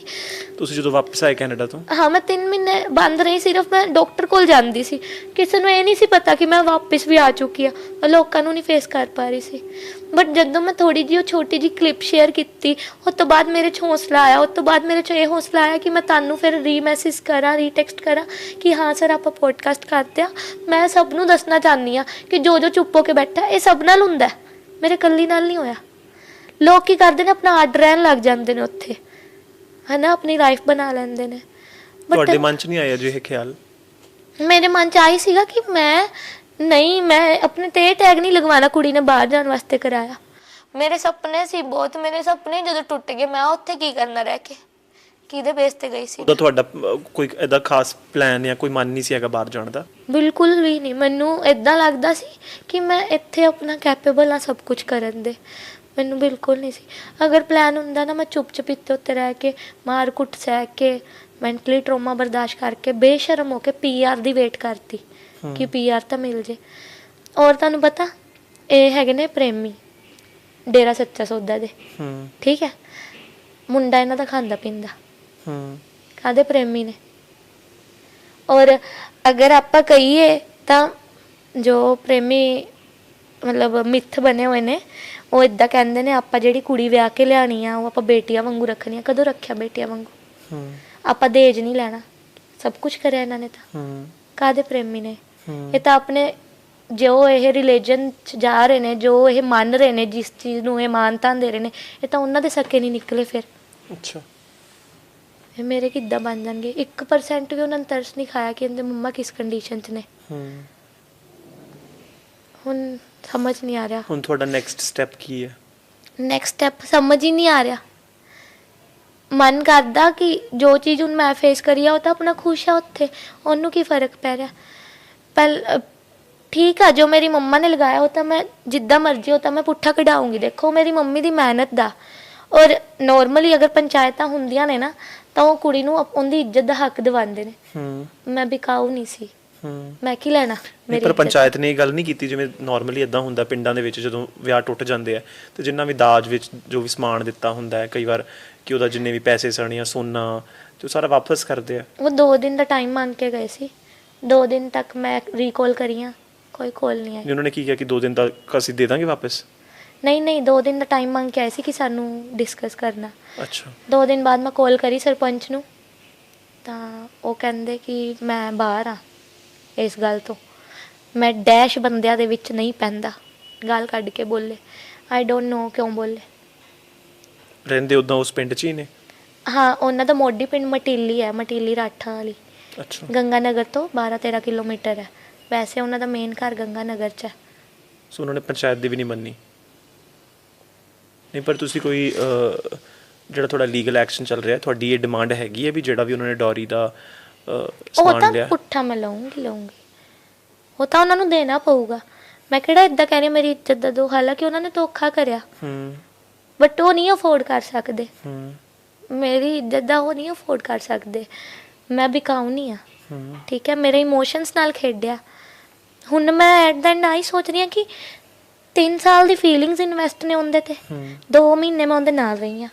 ਐਵਰੇਜ ਮੰਨੋ ਆਪਾਂ 30 ਸਾਲ ਹੋਰ ਜੀਣਾ, 30 ਸਾਲ ਖਰਾਬ ਕਰਾਂ ਕਿ 3 ਸਾਲ? 3 ਸਾਲ ਖਰਾਬ ਕਰ ਦਿੰਦੀ ਹਾਂ ਮੈਂ, ਠੀਕ ਹੈ। ਬਟ ਪਤਾ ਨਹੀਂ ਹੁਣ ਕਿੱਦਾਂ ਕੀ ਹੋਊਗਾ। ਸਪੋਰਟ ਕਰ ਰਹੇ ਨੇ ਲੋਕ ਕਾਫੀ, ਬਟ ਨਹੀਂ ਤੁਰਿਆ ਜਾਂਦਾ ਇਕੱਲੇ। ਔਖਾ ਇੱਕ ਕੁੜੀ ਲਈ ਤੁਰਨਾ ਇੱਦਾਂ। ਮੈਂ ਵੈਸੇ ਵੀ ਬਹੁਤ ਕੁਝ ਫੇਸ ਕਰਿਆ ਲਾਈਫ 'ਚ। ਮੈਂ 15 ਸਾਲ ਦੀ ਸੀ, ਪਾਪਾ ਦੀ ਡੈਥ ਹੋ ਗਈ। ਉਸ ਤੋਂ ਬਾਅਦ ਚੱਲਣਾ, ਦੁਨੀਆ 'ਚ ਚੱਲਣਾ ਬਹੁਤ ਔਖਾ ਲੱਗਦਾ। ਲੋਕ ਗੰਦੀ ਨਿਗਾਹ ਨਾਲ ਦੇਖਦੇ ਆ। ਤੇ ਆਪਣਾ ਸਭ ਕੁਝ ਸੈਟਲ ਡਾਊਨ ਕਰਨਾ, ਆਪਣਾ ਸਟੇਬਲ ਰਹਿਣਾ ਬਹੁਤ ਔਖਾ। ਮੈਂ ਸਭ ਫੇਸ ਕਰਿਆ, ਬਟ ਹੁਣ ਮੈਂ ਟੁੱਟ ਗਈ ਹਾਂ। ਤੁਹਾਡੀ ਮਦਰ ਦੀ ਹੁਣ ਕੀ ਕੰਡੀਸ਼ਨ ਹੈ? ਮੰਮਾ ਬਹੁਤ ਜ਼ਿਆਦਾ ਬਿਮਾਰ ਨੇ, ਬਹੁਤ ਹੀ ਜ਼ਿਆਦਾ ਬਿਮਾਰ ਨੇ। ਉਹਨਾਂ ਨੂੰ 2 ਵੀਕ ਹੋ ਗਿਆ। ਮੈਂ ਪਹਿਲਾਂ ਤਾਂ ਉਹਨਾਂ ਦਾ ਕੈਂਸਰ ਫਟ ਗਿਆ, ਬਲੀਡ ਹੋ ਗਿਆ ਸੀਗਾ ਪੂਰੇ ਫਲੋਰ 'ਤੇ, ਖੂਨ ਹੀ ਖੂਨ। ਬਹੁਤ ਬਿਮਾਰ ਨੇ 2 ਵੀਕਸ ਤੋਂ। ਤੇ ਕੁਛ ਉਹ ਮੇਰੇ ਸਟ੍ਰੈਸ 'ਚ ਜ਼ਿਆਦਾ ਡਾਊਨ ਜਾ ਰਹੇ ਨੇ। ਅੱਛਾ, ਬਹੁਤ ਬਿਮਾਰ ਨੇ ਉਹ। ਸੋ ਉਹਨਾਂ ਦੇ ਜਾਣ ਤੋਂ ਬਾਅਦ ਫਿਰ ਤੁਹਾਡਾ ਕੀ ਸਹਾਰਾ ਹੈ? ਕੱਲੀ। ਅਸੀਂ ਤੁਹਾਡੀ ਮਦਰ ਦੇ ਨਾਲ ਗੱਲ ਕਰ ਸਕਦੇ ਹਾਂ? ਆਪਾਂ ਕਰਦੇ ਹਾਂ ਉਹਨਾਂ ਨੂੰ ਕੋਲ, ਉਹਨਾਂ ਨੇ ਵੀ ਗੱਲ ਕਰਨੀ ਆ। ਕਿਵੇਂ ਹੋ ਮੰਮਾ?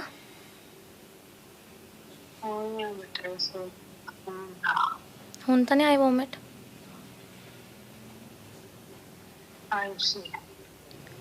ਅੱਛਾ, ਆਪਾਂ ਗੱਲ ਕਰਨੀ ਸੀ ਤੁਹਾਡੇ ਨਾਲ, ਕਰ ਲਓਗੇ 2 ਮਿੰਟ? ਆਂਟੀ ਜੀ, ਅਸੀਂ ਤੁਹਾਡੀ ਬੇਟੀ ਦੀ ਕਹਾਣੀ ਸੁਣੀ। ਹਾਂਜੀ। ਮਤਲਬ ਬਹੁਤ ਕੁਝ ਉਹਨੇ ਹੰਡਾਇਆ, ਇੰਨੀ ਛੋਟੀ ਉਮਰ ਦੇ ਵਿੱਚ ਬਹੁਤ ਔਖਾ ਹੁੰਦਾ ਹੈ। ਸੋ ਮੈਂ ਚਾਹਾਂਗਾ ਵੀ ਤੁਸੀਂ ਸਾਡੇ ਦਰਸ਼ਕਾਂ ਨੂੰ ਦੇ ਨਾਲ ਗੱਲ ਕਰੋ ਤੇ ਉਹਨਾਂ ਨੂੰ ਇਹ ਜੋ ਵੀ ਤੁਸੀਂ ਸੰਦੇਸ਼ ਦੇਣਾ ਚਾਹੁੰਦੇ ਹੋ ਦਿਓ। ਕੁਛ ਨਹੀਂ, ਬਸ ਮੈਂ ਤਾਂ ਸੋਚ ਕੇ ਮੈਰਿਜ ਕੀਤੀ ਸੀ, ਪਾਪਾ ਹੈ ਨਹੀਂ, ਸਹਾਰਾ ਬਣੂਗਾ, ਜ਼ਰੂਰਤ ਹੈ ਚਲੋ ਪਰਿਵਾਰ ਇੱਕ ਨਾਲ ਜੁੜੂਗਾ। ਪ੍ਰੇਮੀ ਪਰਿਵਾਰ ਦੇਖਿਆ ਸੀ, ਇਹ ਨਹੀਂ ਦੇਖਿਆ ਸੀਗਾ ਕਿ ਏਦਾਂ ਦਾ ਕੁਛ ਹੋਏਗਾ। ਜੇ ਉਹਦੇ ਅਫੇਅਰ ਸੀਗੇ 10 ਦਿਨ ਦਾ ਮੁੰਡਾ ਆਪਣੇ ਮਾਂ-ਬਾਪ ਨੂੰ, ਮੇਰੀ ਕੁੜੀ ਦੀ ਜ਼ਿੰਦਗੀ ਤਾਂ ਨਾ ਖਰਾਬ ਕਰਤਾ। ਮੈਂ ਤਾਂ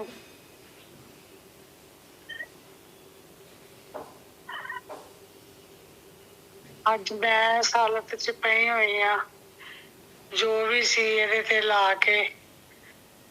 ਤੇ ਅੱਜ ਗੁੱਡੂ ਵੀ ਮੇਰੇ ਘਰ ਮੇਰੇ ਬਾਹਰ ਬੈਠੀ ਹੋਈ ਆ। ਇੱਕ ਬਾਹਰ ਦੇ ਮੁੰਡੇ ਦੇ ਚੱਕਰ 'ਚ ਪੈ ਗਈ। ਮੈਂ ਤਾਂ ਸੋਹਣਾ ਵੀ ਨਹੀਂ ਵੇਖਿਆ, ਬਾਹਰ ਦਾ ਚੱਕਰ ਨਹੀਂ ਵੇਖਣਾ ਕਦੇ ਵੀ। ਕਿਸੇ ਨੇ ਕੋਈ ਕਰੇ ਨਾ ਰਿਸ਼ਤਾ, ਕੋਈ ਪਤਾ ਨਹੀਂ ਕੰਧੋਂ ਪਰੇ ਕੀ ਹਾਲ ਹੈ। ਤੁਸੀਂ ਜਾਂਚ ਪੜਤਾਲ ਨਹੀਂ ਸੀ ਕੀਤੀ ਆਪਣੇ ਲੈਵਲ ਤੇ? ਜਾਂਚ ਪੜਤਾਲ ਹੁਣ ਮਾਂ ਐ ਥੋੜਾ ਸੋਚਿਆ ਸੀ ਵੀ ਏਦਾਂ ਦਾ ਨਿਕਲਣਾ ਹੈਗਾ। ਫਿਰ ਮਾਂ ਤੇ ਇਹਦੀ ਭੈਣ ਨੇ ਵੀ ਮੁੰਡੇ ਦੀ ਆ, ਉਹ ਵੀ ਉਹਨਾਂ ਨੇ ਵੀ ਨਹੀਂ ਟਿਕਣ ਦਿੱਤਾ। ਬੇਟੀ ਬੇਟੀ ਕਹਿ ਕੇ ਉਹੀ ਗੱਲ, ਰਿਸ਼ਤੇ ਲੈਣ ਵਾਲੀ ਹੋਰ ਹੁੰਦੇ ਆ। ਜੇ ਬੱਚੀ ਬਣਾ ਕੇ ਲੈ ਕੇ ਗਈ ਸੀ, 22 ਸਾਲਾਂ ਦੀ ਸੀ, ਆਪਦੀ ਇਹਨਾਂ ਦੀ 30-32 ਸਾਲ ਦੀ ਕੁੜੀ ਤੇ ਆਪ ਹੀ ਹੈਗੀ ਆ 55 ਸਾਲ ਦੀ। ਦੋਨਾਂ ਨੇ ਰਲ ਕੇ ਇੰਨਾ ਇਹਦੇ ਨਾਲ ਫੋਨ ਤੇ ਕਲੇਸ਼ ਕੀਤਾ ਤੇ ਬੱਚੀ ਬਣਾ ਕੇ ਲੈ ਕੇ ਗਏ ਸੀ। ਬੱਚੇ ਵਾਂਗੂ ਰੱਖਣਾ ਸੀ ਨਾ, ਏਦਾਂ ਥੋੜਾ ਕਲੇਸ਼ ਕਰਨਾ ਸੀਗਾ। ਤੁਸੀਂ ਵੀ ਨਹੀਂ ਆਪਣੇ ਵੱਲੋਂ ਕੋਸ਼ਿਸ਼ ਕੀਤੀ ਉਹਨਾਂ ਨੂੰ ਸਮਝਾਉਣ ਦੀ? ਉਹ ਮਾਂ ਨੇ ਪਹਿਲਾਂ ਕਹਿ ਹੀ ਦਿੱਤਾ, ਮਾਂ ਤੇ ਭੈਣ ਨੇ। ਭੈਣ ਵੀ ਕਹਿੰਦੀ ਤੂੰ ਸਾਡੇ ਮੁੰਡੇ ਦੀ ਜ਼ਿੰਦਗੀ ਚੋਂ ਚਲੇ ਜਾ, ਇਹਨੂੰ ਗੁੜੀਆ ਨੂੰ ਫੋਨ ਕਰਕੇ। ਇਹਦੀ ਮੰਮੀ ਨੇ ਵੀ ਕਿਹਾ ਤਾਂ ਕਹਿੰਦੇ ਅਸੀਂ ਮਿੱਠੀ ਪਿਆਰੀ ਹੋ ਕੇ ਇੱਕ ਵਾਰੀ ਇੰਡੀਆ ਭੇਜ ਦਈਏ ਇਹਨੂੰ, ਬਾਅਦ ਚ ਅਸੀਂ ਕਹਿੰਦੇ ਹੋਰ ਮੈਰਿਜ ਕਰਾਂਗੇ। ਇਹਨੂੰ ਕਹਿੰਦੇ ਜ਼ੋਰ ਲਗਾ ਲਾ ਤੂੰ, ਅਸੀਂ ਤੇਰੇ ਸਿਰ ਤੇ ਦੂਜੀ ਲਿਆ ਕੇ ਬਾਵਾਂਗੇ। ਫਿਰ ਹੁਣ ਉਹੀ ਗੱਲ, ਅਸੀਂ ਤਾਂ ਪਿਓ ਇਹਨਾਂ ਦਾ ਨਹੀਂ, ਭਰਾ ਇਹਨਾਂ ਦਾ ਕੋਈ ਹੈ ਨਹੀਂ ਸਿਰ ਤੇ, ਕੌਣ ਆ ਜਿਹੜਾ ਖੜੇ। ਉਹਨਾਂ ਨੇ ਤਾਂ ਜੋ ਕਰਨੀ ਉਹੀ ਕਰਨੀ ਆ। ਉਹਨਾਂ ਨੇ ਕਹਿ ਤਾ ਵੀ ਸਾਡਾ ਮੁੰਡਾ ਹੋਰ ਵਿਆਹੁਣਾ, ਕੀ ਕਰ ਸਕਦੇ ਆ। ਹੁਣ ਤੁਹਾਡੇ ਜਾਣ ਤੋਂ ਬਾਅਦ ਤੁਸੀਂ ਕੁਝ ਸੋਚਿਆ ਬੇਟੀ ਬਾਰੇ? ਕੁਝ ਵੀ ਅੱਗੇ ਇਕੱਲੇ ਜ਼ਿੰਦਗੀ ਕੱਟਣੀ ਤਾਂ ਬਹੁਤ ਔਖੀ ਹੁੰਦੀ ਹੈ। ਇਹ ਸੋਚਿਆ, ਦਿਮਾਗ ਹੀ ਬੰਦ ਹੋ ਗਿਆ, ਸੋਚਣਾ ਹੀ ਬੰਦ ਹੋ ਗਿਆ। ਇਹਨੇ ਕਿਹਾ ਗੁੱਡੂ MSc ਕਰ ਲਈ, ਉਸ ਤੋਂ ਬਾਅਦ ਵੱਡਾ PhD ਕਰ ਲਈ, ਆਪਣਾ ਪੜ੍ਹ ਕੇ ਆਪਣੇ ਪੈਰਾਂ ਤੇ ਸੈੱਟ ਹੋ ਜੀ। ਉਦਾਂ ਵਿਆਹ ਦੇ ਨਾਮ ਤੋਂ ਵੀ ਡਰ ਲੱਗਦਾ। ਗੁੱਡੂ ਨੂੰ ਇੰਨਾ ਫਿਜ਼ੀਕਲੀ ਮੈਂਟਲੀ ਇਹਨੂੰ ਟੌਰਚਰ ਕੀਤਾ ਗਿਆ ਉੱਥੇ ਕਿ ਨਾਮ ਹੀ ਨਹੀਂ ਲਏਗੀ ਮੈਰਿਜ ਕਰਵਾਉਣ ਦਾ, ਜੋ ਇਹਦੇ ਨਾਲ ਇਹ ਬੀਤਿਆ। ਮੈਰਿਜ ਦਾ ਤਾਂ ਸੋਚੇਗੀ ਵੀ ਨਹੀਂ ਇਹ। ਨਹੀਂ, ਬਿਟੀਆ ਤੁਹਾਡੀ ਦੱਸ ਰਹੀ ਹੈ ਕਿ ਜਿਵੇਂ ਪਹਿਲਾਂ ਤੁਸੀਂ ਵੀ ਉਹਨੂੰ ਇਹ ਸਮਝਾਉਂਦੇ ਰਹੇ ਵੀ ਕੋਈ ਨਹੀਂ, ਕੱਟ ਲੈ, ਕੁੜੀਆਂ ਨੂੰ ਵਿਆਹ ਸ਼ਾਦੀ ਵਿੱਚ ਇੰਨਾ ਕੁ ਸਹਿਣ ਕਰਨਾ ਪੈਂਦਾ। ਫਿਰ ਇਹੀ ਸੀਗਾ ਚਲੋ ਬੇਟਾ ਐਡਜਸਟ, ਕੋਈ ਗੱਲ ਨਹੀਂ, ਉਹ ਸਮਝੂਗਾ। ਅੱਜ ਸਮਝੂਗਾ। ਮੈਂ ਤਾਂ ਉਹਨੂੰ ਕੁਛ ਵੀ ਨਹੀਂ ਕਿਹਾ ਅੱਜ ਤੱਕ ਵੀ, ਮੇਰੇ ਦਾਮਾਦ ਨੂੰ ਮੈਂ ਕੁਛ ਨਹੀਂ ਬੋਲੀ ਵੀ ਤੂੰ ਏਦਾਂ ਚੱਕਰ ਆ ਤੇਰੇ, ਜਾਂ ਕੁਛ ਵੀ ਨਹੀਂ ਕਿਹਾ ਉਹਨੂੰ, ਕੁਛ ਵੀ ਨਹੀਂ। ਜਦੋਂ ਇਹ ਸਭ ਕੁਝ, ਜਦੋਂ ਬਿਟੀਆ ਤੇ ਸਭ ਕੁਝ ਬੀਤ ਰਿਹਾ ਸੀ, ਤੇ ਤੁਸੀਂ ਕਦੇ ਇਹਨੂੰ ਇਹ ਨਹੀਂ ਕਿਹਾ ਵੀ ਤੁਹਾਡੇ ਵੱਲੋਂ ਵੀ ਕੋਈ ਨਹੀਂ, ਛੱਡ ਕੇ ਤੂੰ ਵਾਪਸ ਆ ਜਾ? ਤੇ ਇੱਕ ਇੱਕ ਵਾਰ ਕੋਸ਼ਿਸ਼ ਟਰਾਈ ਸੀ, ਮੈਂ ਕਿਹਾ ਬੇਟੇ ਟਰਾਈ ਕਰਕੇ ਦੇਖ ਲੈ, ਘਰ ਜੇ ਬਚਦਾ ਤਾਂ ਬਚਦਾ, ਘਰ ਤਾਂ ਬਚਾ ਕੇ ਦੇਖ, ਜੇ ਨਹੀਂ ਤਾਂ ਫਿਰ ਬਹੁਤ ਟਰਾਈ ਕੀਤਾ ਇਹਨੇ, ਬੇਟੀ ਨੇ ਬੜਾ ਸਟਰਗਲ ਕੀਤਾ, ਬੜਾ ਟਰਾਈ ਕੀਤਾ ਲਾਸਟ ਤੱਕ, ਪਰ ਉਹ ਲੜਕਾ ਆਪਣੀ ਮਾਂ ਤੇ ਭੈਣ ਤੇ ਬਸ ਉਹਨੇ ਵੀ ਉਹਨਾਂ ਨੇ ਕਹਿਣਗੇ ਤਾਂ ਫੋਨ ਕਰੂ, ਨਹੀਂ ਤਾਂ ਨਹੀਂ ਗੱਲ। ਜੋ ਗਲਤੀ ਕਿਤੇ ਨਾ ਕਿਤੇ ਤੁਸੀਂ ਕੀਤੀ ਵੀ ਬੇਟੀ ਨੂੰ ਬਾਹਰ ਦੇ ਮੁੰਡਾ ਦੇਖ ਕੇ ਤੇ ਵਿਆਹ ਕਰ ਦਿੱਤਾ, ਉਹਨਾਂ ਪਤਾ ਨਹੀਂ ਕੀਤਾ, ਪੁੱਛਗਿੱਛ ਨਹੀਂ ਕੀਤੀ। ਸੋ ਅੱਜ ਪੰਜਾਬ ਵਿੱਚ ਬਹੁਤੇ ਲੋਕ ਇੱਦਾਂ ਕਰ ਦਿੰਦੇ ਆ ਕਿ ਸਿਰਫ ਮੁੰਡਾ ਇੱਕ ਬਾਹਰ ਦਾ ਟੈਗ ਦੇਖ ਕੇ ਉਸ ਨਾਲ ਵਿਆਹ ਦਿੰਦੇ ਆ, ਉਹਨਾਂ ਨੂੰ ਤੁਸੀਂ ਕੀ ਕਹਿਣਾ ਚਾਹੋਗੇ? ਮੇਰੀ ਬੇਟੀ ਨੂੰ ਤਾਂ ਸ਼ੌਂਕ ਵੀ ਨਹੀਂ ਸੀ ਬਾਹਰ ਜਾਣ ਦਾ, ਬਾਹਰ ਦੇ ਲਾਲਚ ਨੂੰ ਵੀ ਨਹੀਂ ਕੀਤਾ ਸੀ। ਮੈਂ ਤਾਂ ਇੱਕ ਪ੍ਰੇਮੀ ਪਰਿਵਾਰ ਦੇਖਿਆ, ਚੱਲ ਮੁੰਡਾ ਸੈਟਲਡ ਆ, ਕੋਈ ਗੱਲ ਨਹੀਂ ਗੁੱਡੂ, ਚਲੋ ਸੈਟਿੰਗ ਕਰ ਲੈਣਗੇ, ਬਾਹਰ ਦਾ ਲਾਲਚ ਵੀ ਨਹੀਂ ਸੀਗਾ।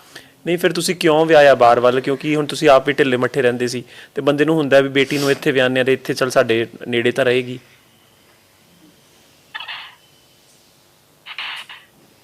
ਹੋ ਗਈ ਗਲਤੀ, ਹੁਣ ਕੀ ਕਰ ਸਕਦੇ ਆ, ਜੋ ਹੋ ਹੀ ਗਿਆ। ਤੁਸੀਂ ਸਾਡੇ ਦਰਸ਼ਕਾਂ ਨੂੰ ਕੀ ਸੰਦੇਸ਼ ਦੇਣਾ ਚਾਹੋਗੇ? ਨਾ ਕਰੇ ਹੋਰ, ਨਾ ਬਾਹਰ ਦੇ ਚੱਕਰ 'ਚ ਫਸੇ, ਬੜੇ ਲਫੜੇ ਆ ਇਹਨਾਂ ਦੇ। ਇਹਦਾ ਵਰਕ ਪਰਮਿਟ ਰੱਖਿਆ, ਇਹਨੂੰ ਟੌਰਚਰ ਕੀਤਾ ਫਿਜ਼ੀਕਲੀ, ਮੈਂਟਲੀ, ਇਹਨੂੰ ਕਿ 3 ਮਹੀਨੇ ਦੀ ਮੈਡੀਸਨ ਚੱਲੀ ਹੈ। ਮੈਨੂੰ ਪਤਾ ਜਿਵੇਂ ਇਹਨੂੰ ਸੰਭਾਲਿਆ, ਉੱਠ ਕੇ ਮੈਂ ਗੋਦੀ ਨਹੀਂ ਲੈ ਸਕਦੀ ਸੀ, ਪੜੋਸੀਆਂ ਨੂੰ ਬੁਲਾਣਾ, ਕਦੇ ਕਿਸੇ ਦੀ ਮਿੰਨਤਾਂ ਕੱਢਣਾ, ਕੋਈ ਰਹਿ ਜੋ ਆ ਕੇ ਮੇਰੀ ਬੇਟੀ ਨੂੰ ਸੰਭਾਲ ਲਓ। ਅੱਜ ਪੰਜਾਬ ਦੇ ਵਿੱਚ ਬਹੁਤਾ ਇਹ ਚੱਲ ਰਿਹਾ ਕਿ ਮੁੰਡੇ ਨੂੰ ਤੇ ਇਕੱਲੇ ਭੇਜ ਦਿੰਦੇ ਆ ਬਾਰ-ਬਾਰ, ਕੁੜੀ ਨੂੰ ਨਹੀਂ ਭੇਜਦੇ, ਕਹਿੰਦੇ ਇਕੱਲੀ ਕੁੜੀ ਨਹੀਂ ਬਾਹਰ ਭੇਜਣੀ ਚਾਹੀਦੀ, ਇਸ ਲਈ ਉਹਨੂੰ ਵਿਆਹੁੰਦੇ ਆ ਮੁੰਡੇ ਦੇ ਨਾਲ ਵੀ ਜੇ ਉਹਦਾ ਬਾਹਰ ਜਾਣ ਦਾ ਸ਼ੌਂਕ ਹੈਗਾ ਤੇ।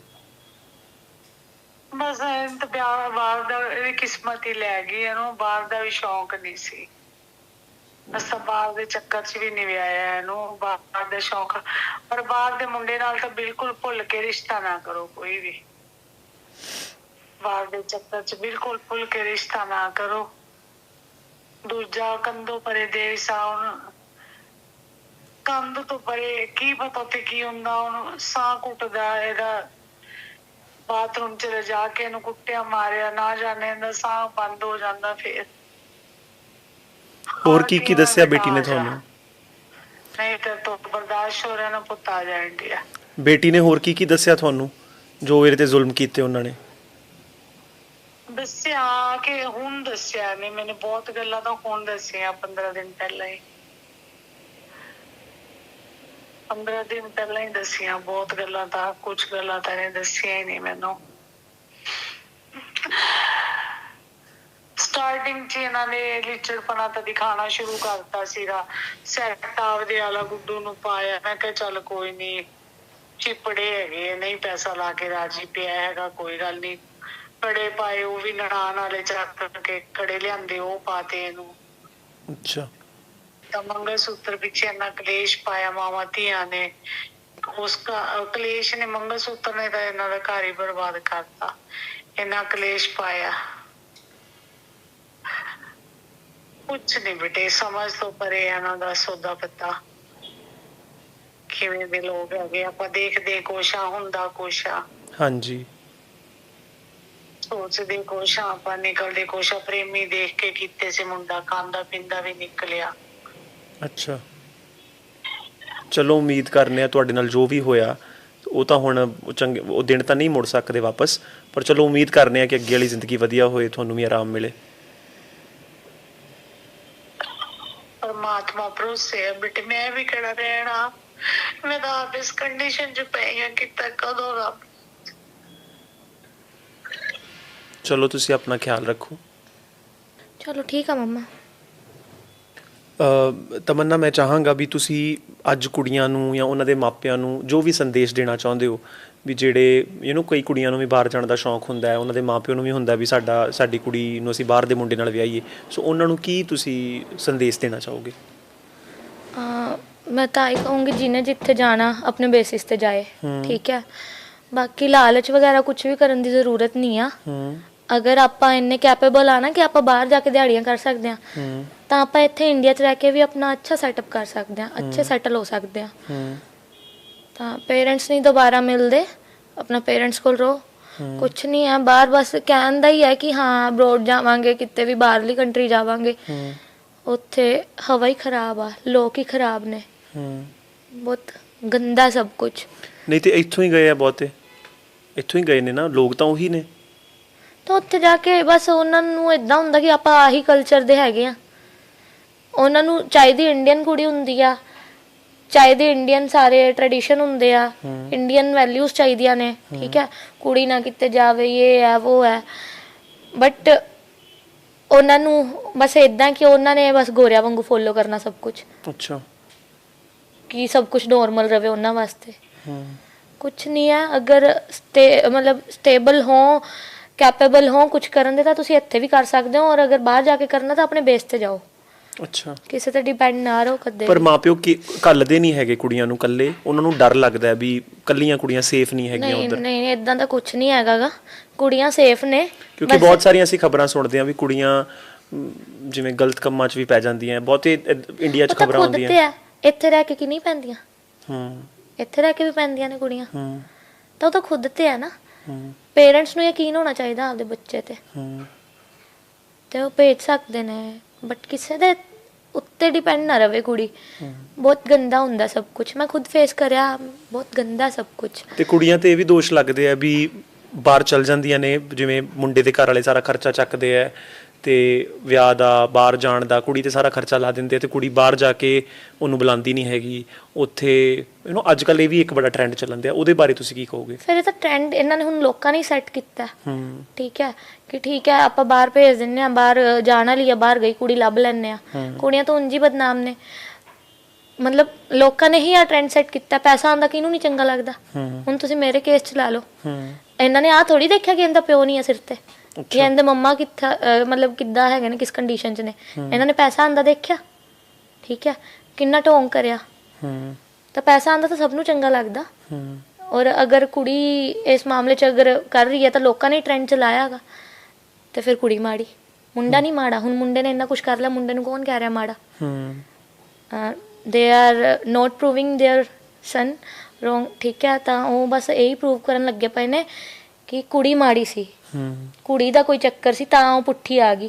ਕੁੜੀ ਤਾਂ ਜਾਨ ਬਚਾਉਂਦੀ ਆਈ ਹੈ, ਤੁਸੀਂ ਤਾਂ ਪਲੈਨਿੰਗ ਪਲੋਟਿੰਗਸ ਕਰ ਰੱਖੀਆਂ ਸੀ ਉਹਨੂੰ ਮਾਰਨ ਲਈ, ਠੀਕ ਹੈ ਨਾ। ਪਰ ਫਿਰ ਵੀ ਜੇ ਕਿਸੇ ਨੇ ਇਹਨੂੰ ਰਿਸ਼ਤਾ ਕਰਨਾ ਹੋਏ ਬਾਹਰ ਵਾਲੇ ਮੁੰਡੇ ਵੱਲ, ਸੋ ਕਿਹੜੀਆਂ ਚੀਜ਼ਾਂ ਦਾ ਉਹਨਾਂ ਨੂੰ ਧਿਆਨ ਰੱਖਣਾ ਚਾਹੀਦਾ? ਮੈਂ ਤਾਂ ਕਹੂੰਗੀ ਕਰੋ ਹੀ ਨਾ। ਅੱਛਾ, ਮੈਨੂੰ ਤਾਂ ਹੁਣ ਏਦਾਂ ਨਹੀਂ ਪਤਾ ਮੈਂ ਕੀ ਕਹਾਂ ਕਿ ਲਵ ਮੈਰਿਜ ਅੱਛੀ ਹੈ ਕਿ ਅਰੇਂਜ ਮੈਰਿਜ ਅੱਛੀ ਆ। ਕੁਛ ਹੀ ਨਹੀਂ ਅੱਛਾ, ਮੈਰਿਜ ਹੀ ਨਹੀਂ ਵਧੀਆ। ਬਟ ਇਹ ਆ ਕਿ ਬਾਹਰ ਗਏ ਨਾਲ ਸਿੱਧਾ ਨਾ ਰਿਸ਼ਤਾ ਕਰੋ। ਅੱਜ ਕੱਲ੍ਹ ਹੁੰਦਾ ਨਾ ਕਿ ਆਨਲਾਈਨ ਰੋਕਾ ਹੋ ਜਾਂਦਾ ਤੇ ਸਿੱਧਾ ਫਿਰ ਆਉਂਦਾ ਤੇ ਵਿਆਹ ਕਰ ਦਿੰਦੇ ਆ, ਉਹ ਤਾਂ ਬਿਲਕੁਲ ਨਾ ਕਰੋ। ਐਟਲੀਸਟ ਚੰਗਾ ਮੀਟਅਪ ਰੱਖੋ, ਘੁਲੋ ਮਿਲੋ, ਮੁੰਡੇ ਨੂੰ ਜਾਣੋ ਪਹਿਚਾਨੋ, ਕੁੜੀ ਹੈ ਚਾਹੇ ਕੁੜੀ ਨੂੰ ਵੀ ਜਾਣੋ ਪਹਿਚਾਨੋ। ਅੱਜ ਦੀ ਦੁਨੀਆ 'ਚ ਕੋਈ ਵੀ ਦੁੱਧਾ ਧੋਤਾ ਨਹੀਂ ਹੈ, ਠੀਕ ਹੈ। ਆਪਾਂ ਕਹੀਏ ਵੀ ਮੁੰਡੇ ਗਲਤ ਨੇ, ਕੁੜੀਆਂ ਵੀ ਗਲਤ ਨੇ, ਬਟ ਜਾਣੋ ਪਹਿਚਾਨੋ ਪਹਿਲਾਂ, ਠੀਕ ਹੈ। ਹਰ ਇੱਕ ਚੀਜ਼ ਦੀ ਜਾਂਚ ਕਰੋ। ਆਪਾਂ ਕਹਿੰਦੇ ਆ ਕਿ ਲੋਕ ਉਹੀ ਕਹਿੰਦੇ ਆ, ਲੋਕ ਚਾਹੁੰਦੇ ਨਹੀਂ ਸਾਡਾ ਚੰਗਾ ਹੋਵੇ, ਇਹ ਆ ਉਹ ਆ, ਬਟ ਕਦੇ ਨਾ ਕਦੇ ਲੋਕ ਸੱਚ ਬੋਲਦੇ ਨੇ, ਜੋ ਕਿ ਮੇਰੇ ਅੱਗੇ ਆਇਆ। ਤਾਂ ਚੰਗੀ ਤਰ੍ਹਾਂ ਸਭ ਕੁਝ ਦੇਖੋ। ਹੁਣ ਤੁਸੀਂ ਕੀ ਕੰਮ ਕਰਦੇ ਹੋ? ਹਜੇ ਮੈਂ ਜੁਆਇਨ ਕਰਨਾ ਸੀ, ਮੈਂ ਨਰਸਿੰਗ ਕਾਲਜ 'ਚ ਇੱਕ ਹੈ ਨਾ ਡੈਮੋ ਦਿੱਤਾ ਸੀ ਲੈਕਚਰਰ ਲਈ, ਤਾਂ ਹੋ ਗਈ ਸੀ ਮੇਰੀ ਡਨ ਜੋਬ। ਮੈਨੂੰ ਬੁਲਾ ਰਹੇ ਨੇ ਜੁਆਇਨਿੰਗ ਲਈ, ਪਰ ਨਹੀਂ ਜਾ ਹੋ ਰਿਹਾ ਬਾਹਰ। ਅੱਛਾ, ਕੀ ਜਵਾਬ ਦੇਵਾਂ? ਮੈਂ ਕਿਉਂ ਆ ਗਈ ਕੈਨੇਡਾ ਤੋਂ? ਮੇਰੇ ਸੁਪਨੇ ਸੀ ਬਹੁਤ ਵੱਡੇ ਵੱਡੇ। ਮੈਂ ਨਾ ਇੱਕ ਗੱਲ ਕਿਹਾ ਕਰਦੀ ਪਾਪਾ ਨੂੰ, ਪਾਪਾ ਕਹਿੰਦੇ ਹਾਂ ਬਾਈ। ਮੈਂ ਪਾਪਾ ਨੂੰ ਅੱਜ ਵੀ ਮੈਂ ਪਾਪਾ ਦੀ ਫੋਟੋ ਨੂੰ ਰੱਖੜੀ ਬੰਨ੍ਹਦੀ ਆ। ਪਾਪਾ ਨੂੰ ਮੈਂ ਭਾਈ ਵੀ ਕਹਿੰਦੀ ਸੀ, ਰਾਈਟ। ਮੈਂ ਪਾਪਾ ਕਹਿੰਦੀ ਬਾਈ ਮੈਨੂੰ ਨਾ ਸਾਰੇ ਕਹਿੰਦੇ ਵਿੱਕੀ ਦੀ ਕੁੜੀ ਜਾਂਦੀ, ਵਿੱਕੀ ਦੀ ਕੁੜੀ ਜਾਂਦੀ। ਮੈਂ ਨਾ ਇੱਕ ਦਿਨ ਇਹੋ ਜਿਹਾ ਲਿਆ ਦੇਣਾ, ਸਾਰੇ ਕਹਿਣਗੇ ਉਹ ਤਮੰਨਾ ਦੀ ਮੰਮੀ ਜਾ ਰਹੇ, ਤਮੰਨਾ ਦੇ ਪਾਪਾ ਜਾ ਰਹੇ, ਠੀਕ ਹੈ। ਉਸ ਟਾਈਮ ਤਾਂ ਪਾਪਾ ਹੀ ਨਹੀਂ ਰਹੇ, ਬਟ ਮੇਰੇ ਮੰਮਾ ਨੇ ਉਹ ਚੀਜ਼ਾਂ ਦੇਖੀਆਂ ਨੇ ਕਿ ਮੈਂ ਇੰਨਾ ਨਾਮ ਬਣਾ ਲਿਆ, ਸਾਰੇ ਇੱਦਾਂ ਕਹਿੰਦੇ ਕਿ ਤਮੰਨਾ ਦੇ ਮੰਮਾ ਜਾ ਰਹੇ, ਠੀਕ ਹੈ। ਅੱਜ ਮੈਂ ਇੱਕ ਫੋਨ ਤੇ ਕੀ ਨਹੀਂ ਕਰ ਸਕਦੀ? ਮੈਂ ਦੂਰ ਬੈਠੀ ਮੇਰੇ ਮੰਮਾ ਕੋਲ ਡਾਕਟਰ ਭੇਜ ਸਕਦੀ ਹਾਂ ਘਰੇ, ਨਾਲ ਦੀ ਨਾਲ 2 ਮਿੰਟ 'ਚ ਮੈਡੀਸਿਨ ਅਵੇਲੇਬਲ ਕਰ ਸਕਦੀ ਹਾਂ, ਕੋਈ ਵੀ ਮੈਡੀਕਲ ਟਰੀਟਮੈਂਟ ਅਵੇਲੇਬਲ ਕਰ ਸਕਦੀ ਹਾਂ, ਠੀਕ ਹੈ। ਖਾਣ ਪੀਣ ਦੀ ਚੀਜ਼ਾਂ ਕੁਛ ਵੀ ਮੈਂ ਮੇਰੇ ਮੰਮਾ ਕੋਲ 2 ਮਿੰਟ 'ਚ ਅਵੇਲੇਬਲ ਕਰ ਸਕਦੀ ਹਾਂ, ਠੀਕ ਹੈ। ਬਟ ਉਹ ਚੀਜ਼ਾਂ ਹੈ ਨਾ, ਕਿੱਥੇ ਮੈਂ ਇਹਨਾਂ ਨਾਮ ਬਣਾਇਆ ਹੋਇਆ ਸੀਗਾ, ਕਿੱਥੇ ਮੈਂ ਹੱਸਦੀ ਖੇਡਦੀ ਸੀਗੀ। ਮੈਂ ਲੋਕਾਂ ਦਾ ਮਜ਼ਾਕ ਉਡਾਉਂਦੀ ਸੀ, ਜਿਹੜੇ ਡਿਪਰੈਸ਼ਨ ਦੇ ਮਰੀਜ਼ ਬਣਦੇ ਸੀਗੇ। ਤੇ ਅੱਜ ਮੈਨੂੰ ਇਦਾਂ ਹੁੰਦਾ ਕਿ ਮੈਂ ਦੁਨੀਆ ਨੂੰ ਫੇਸ ਕਿੱਦਾਂ ਕਰਾਂ। ਕਾਲਜ ਉੱਧਰ ਹੀ ਹੈ ਜਿੱਧਰ ਮੈਂ ਜੁਆਇਨ ਕਰਨਾ, ਲਾਈਕ 10 ਮਿੰਟ ਦਾ ਹੀ ਰਸਤਾ ਵਾ, ਠੀਕ ਹੈ, ਖੁਦ ਦੇ ਉਹ ਤੇ ਵਹੀਕਲ ਤੇ। ਪਰ ਮੈਂ ਉੱਥੇ ਜਾ ਕੇ ਫੇਸ ਕਿੱਦਾਂ ਹੁੰਦਾ ਸੀਗਾ ਕਿ ਸਾਰੇ ਪੁੱਛਦੇ ਨੇ ਪਾਪਾ ਕਿੱਥੇ ਆ, ਹਨਾ, ਤੇ ਉਹ ਕਹਿਣਾ ਔਖਾ ਲੱਗਦਾ ਸੀ, ਹੈ ਨਹੀਂ। ਹੁਣ ਹਾਂ ਵੀ ਪੁੱਛਣਗੇ ਵੀ ਮੰਮੀ ਵੀ ਨਹੀਂ ਰਹਿਣੇ, ਮੰਮੀ ਕਿੱਥੇ ਆ, ਫਿਰ ਆ ਵੀ ਪੁੱਛਣਗੇ ਤੇਰਾ ਡਿਵੋਰਸ ਕਿਉਂ ਹੋ ਗਿਆ, ਤੂੰ ਬਾਹਰ ਗਈ ਸੀ, ਤੂੰ ਉੱਥੇ ਰਹੀ ਕਿਉਂ ਨਹੀਂ, ਕੀ ਜਵਾਬ ਦੇਵਾਂ, ਕਿਹਨੂੰ ਸਭ ਕੁਝ ਦੱਸਾਂ। ਖੁਦ ਵੀ ਟ੍ਰਿਗਰ ਹੁੰਨੀ ਆ ਸਾਰੀ ਚੀਜ਼ਾਂ ਤੋਂ। ਤਾਂ ਤੁਸੀਂ ਤੰਗ ਆ ਗਏ ਉਹਨਾਂ ਸਵਾਲਾਂ ਤੋਂ? ਬਹੁਤ ਜ਼ਿਆਦਾ, ਬਹੁਤ ਹੀ ਜ਼ਿਆਦਾ। ਨਹੀਂ ਇਕੱਲੇ ਦੇਖਿਆ ਜਾਂਦਾ ਸਾਰਾ ਕੁਝ। ਆਪਾਂ ਜਿੰਨੇ ਮਰਜ਼ੀ ਬੋਲਡ ਬਣ ਲਈਏ, ਜਿੰਨਾ ਮਰਜ਼ੀ ਆਪਾਂ ਖੁਦ ਨੂੰ ਸਟਰੋਂਗ ਮੰਨ ਲਈਏ, ਕੁਝ ਵੀ ਆਪਾਂ ਲਾਈਫ 'ਚ ਇਕੱਲੇ ਕਰਿਆ ਹੋਵੇ, ਬਟ ਇੱਕ ਪੁਆਇੰਟ ਇਹੋ ਜਿਹਾ ਆ ਜਾਂਦਾ ਕਿ ਆਪਾਂ ਨੂੰ ਫੀਲ ਹੁੰਦਾ ਆਪਣਾ ਰੀਅਲ ਬ੍ਰਦਰ ਜਾਂ ਪਾਪਾ ਵੀ ਘਰ 'ਚ ਕੋਈ ਬੰਦਾ ਹੋਣਾ ਜ਼ਰੂਰੀ ਆ, ਹੋਵੇ, ਤਾਂ ਕਿ ਡਰ ਰਹਿੰਦਾ, ਦਬਾਅ ਰਹਿੰਦਾ ਕਿ ਹਾਂ ਕੁੜੀ ਦੇ ਸਿਰ ਤੇ ਕੋਈ ਹੈ, ਕੋਈ ਦੱਬ ਨਹੀਂ ਪਾਉਂਦਾ ਉਹ ਕੁੜੀ ਨੂੰ। ਫਿਰ ਥੱਕ ਗਈ ਮੈਂ। ਪਰ ਇਹ ਸਭ ਤਾਂ ਉਹਨਾਂ ਨਾਲ ਵੀ ਹੁੰਦਾ ਹੈ ਨਾ, ਜਿਨ੍ਹਾਂ ਦੇ ਘਰੇ ਹੁੰਦੇ ਨੇ ਭਰਾ ਜਾਂ ਜਿਨ੍ਹਾਂ ਦੇ ਉਹਨਾਂ ਨੂੰ ਸਿਰ ਤੇ ਹੌਸਲਾ ਹੁੰਦੇ ਆ। ਹੁੰਦਾ ਐਟਲੀਸਟ ਕਿ ਸਾਡੇ ਹੈ ਕੋਈ। ਹੁਣ ਮੈਨੂੰ ਇਹ ਨਹੀਂ ਪਤਾ ਮੈਂ ਅੱਗੇ ਕੀ ਕਰਨਾ। ਮੈਂ ਆਪਣੀ ਲਾਈਫ ਬਹੁਤ ਅੱਛੀ ਬਣਾ ਰਹੀ ਸੀ, ਮੈਂ ਗਰੋ ਕਰਨਾ ਸੀ।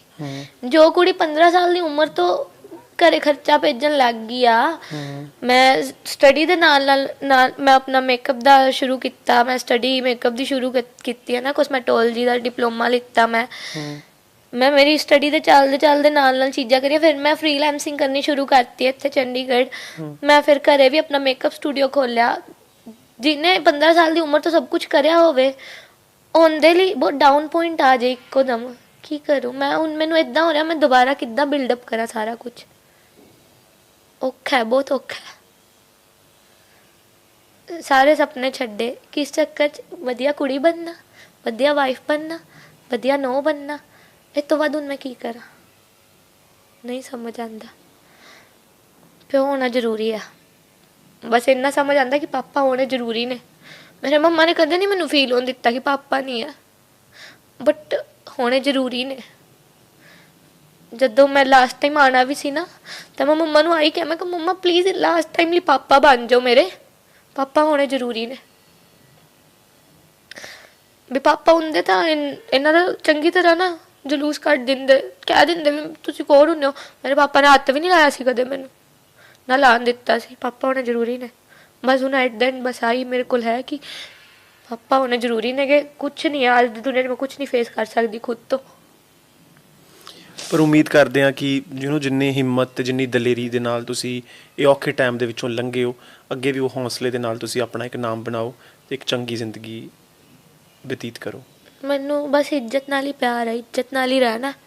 ਦੂਸਰਾ ਠੀਕ ਹੈ, ਮੈਂ ਅਗਰ ਅੱਜ ਬੋਲ ਰਹੀ ਹਾਂ, ਮੈਂ ਤਾਂ ਬੋਲ ਰਹੀ ਹਾਂ ਕਿਉਂਕਿ ਮੈਨੂੰ ਹੁਣ ਡਰ ਹੀ ਨਹੀਂ ਹੈਗਾ ਵੀ ਮੇਰਾ ਘਰ ਉੱਜੜ ਜੂਗਾ। ਉੱਜੜ ਹੀ ਚੁੱਕਿਆ, ਹੁਣ ਡਰ ਹੀ ਨਹੀਂ ਹੈਗਾ ਕਿ ਕੋਈ ਹੈ ਨਹੀਂ ਸਿਰ ਤੇ। ਜਦੋਂ ਹੈ ਹੀ ਨਹੀਂ ਤਾਂ ਫਿਰ ਡਰਨਾ ਕਾਹਤੋਂ? ਹੁਣ ਇਹਨਾਂ ਨੇ ਨਾ ਪੈਸਾ ਛੱਡਿਆ, ਨਾ ਇੱਜ਼ਤ ਛੱਡੀ ਪੱਲੇ, ਨਾ ਹੀ ਹੁਣ ਮੇਰੇ ਮੰਮਾ ਪਾਪਾ, ਮਤਲਬ ਮੰਮਾ ਹੋਏ ਨਾ ਉਹ ਇੱਕ ਬਰਾਬਰ ਨੇ। ਅੱਜ ਦਾ ਦਿਨ ਵੀ ਮੈਨੂੰ ਐ ਨਿਕਲੂਗਾ ਕਿ ਨਹੀਂ ਮੰਮਾ ਦਾ, ਵੀ ਜਦੋਂ ਹੁਣ ਹੈ ਹੀ ਨਹੀਂ, ਮੈਨੂੰ ਕਿਸੇ ਚੀਜ਼ ਦਾ ਡਰ ਹੀ ਨਹੀਂ ਆ, ਫਿਰ ਮੈਂ ਹੁਣ ਖੁਦ ਲਈ ਤਾਂ ਬੋਲ ਹੀ ਸਕਦੀ ਹਾਂ। ਇਹ ਤਾਂ ਨੋਰਮਲੀ ਕੁੜੀਆਂ ਕਿਉਂ ਚੁੱਪ ਹੁੰਦੀਆਂ ਨੇ? ਮਾਂ ਪਿਓ ਦੀ ਇੱਜ਼ਤ ਲਈ। ਮੇਰੀ ਇੱਜ਼ਤ ਤਾਂ ਇਹਨਾਂ ਨੇ ਛੱਡੀ ਨਹੀਂ, ਹੁਣ ਮੈਂ ਕਿਹਦੇ ਲਈ ਚੁੱਪ ਹੋਵਾਂ? ਹੁਣ ਮੈਂ ਬੋਲ ਰਹੀ ਹਾਂ। ਉਮੀਦ ਕਰਦੇ ਹਾਂ ਵੀ ਤੁਹਾਡੀ ਇਹ ਕਹਾਣੀ ਸੁਣ ਕੇ ਬਹੁਤ ਸਾਰੀਆਂ ਕੁੜੀਆਂ ਨੂੰ ਹੌਸਲਾ ਮਿਲੇਗਾ, ਜਿਹੜੀਆਂ ਇਸ ਟਾਈਮ 'ਚੋਂ ਲੰਘੀਆਂ ਨੇ। ਤੇ ਮਾਂ ਪਿਓ ਵੀ ਸੋਚਣਗੇ ਵੀ ਜਦੋਂ ਅਸੀਂ ਆਪਣੀ ਕੁੜੀ ਨੂੰ ਕਿਸੇ ਬਾਹਰ ਦੇ ਮੁੰਡੇ ਦੇ ਨਾਲ ਤੋਰਦੇ ਹਾਂ ਤਾਂ ਉਸ ਤੋਂ ਪਹਿਲਾਂ ਥੋੜ੍ਹੀ ਜਾਂਚ ਪੜਤਾਲ ਕਰ ਲਈਏ, ਉਹਦੇ ਬਾਰੇ ਪਤਾ ਕਰ ਲਈਏ, ਕਿਉਂਕਿ ਸਾਨੂੰ ਨਹੀਂ ਪਤਾ ਆਉਣ ਵਾਲਾ ਸਮਾਂ ਕਿਹੋ ਜਿਹਾ ਹੋਏਗਾ। ਅੱਜ ਕੱਲ੍ਹ ਬਹੁਤ ਕਾਮਨ ਆ ਚੀਜ਼ਾਂ, ਔਰ ਕੋਈ ਰਿਲੇਸ਼ਨਸ਼ਿਪਸ ਨਹੀਂ ਰਹਿ ਗਿਆ, ਕੋਈ ਵਿਆਹ ਨਹੀਂ ਰਹਿ ਗਿਆ, ਵੈਲਿਊਜ਼ ਨਹੀਂ ਰਹਿ ਗਈਆਂ ਉਹ। ਪਰ ਚਲੋ ਉਮੀਦ ਤੇ ਦੁਨੀਆ ਕਾਇਮ ਹੈ, ਐਂਡ ਅਸੀਂ ਉਮੀਦ ਕਰਦੇ ਹਾਂ ਵੀ ਤੁਹਾਡੀ ਆਉਣ ਵਾਲੀ ਜ਼ਿੰਦਗੀ ਵੀ ਅੱਛੀ ਹੋਏਗੀ ਤੇ ਆਉਣ ਵਾਲਾ ਸਮਾਂ ਵੀ ਵਧੀਆ ਹੋਏਗਾ।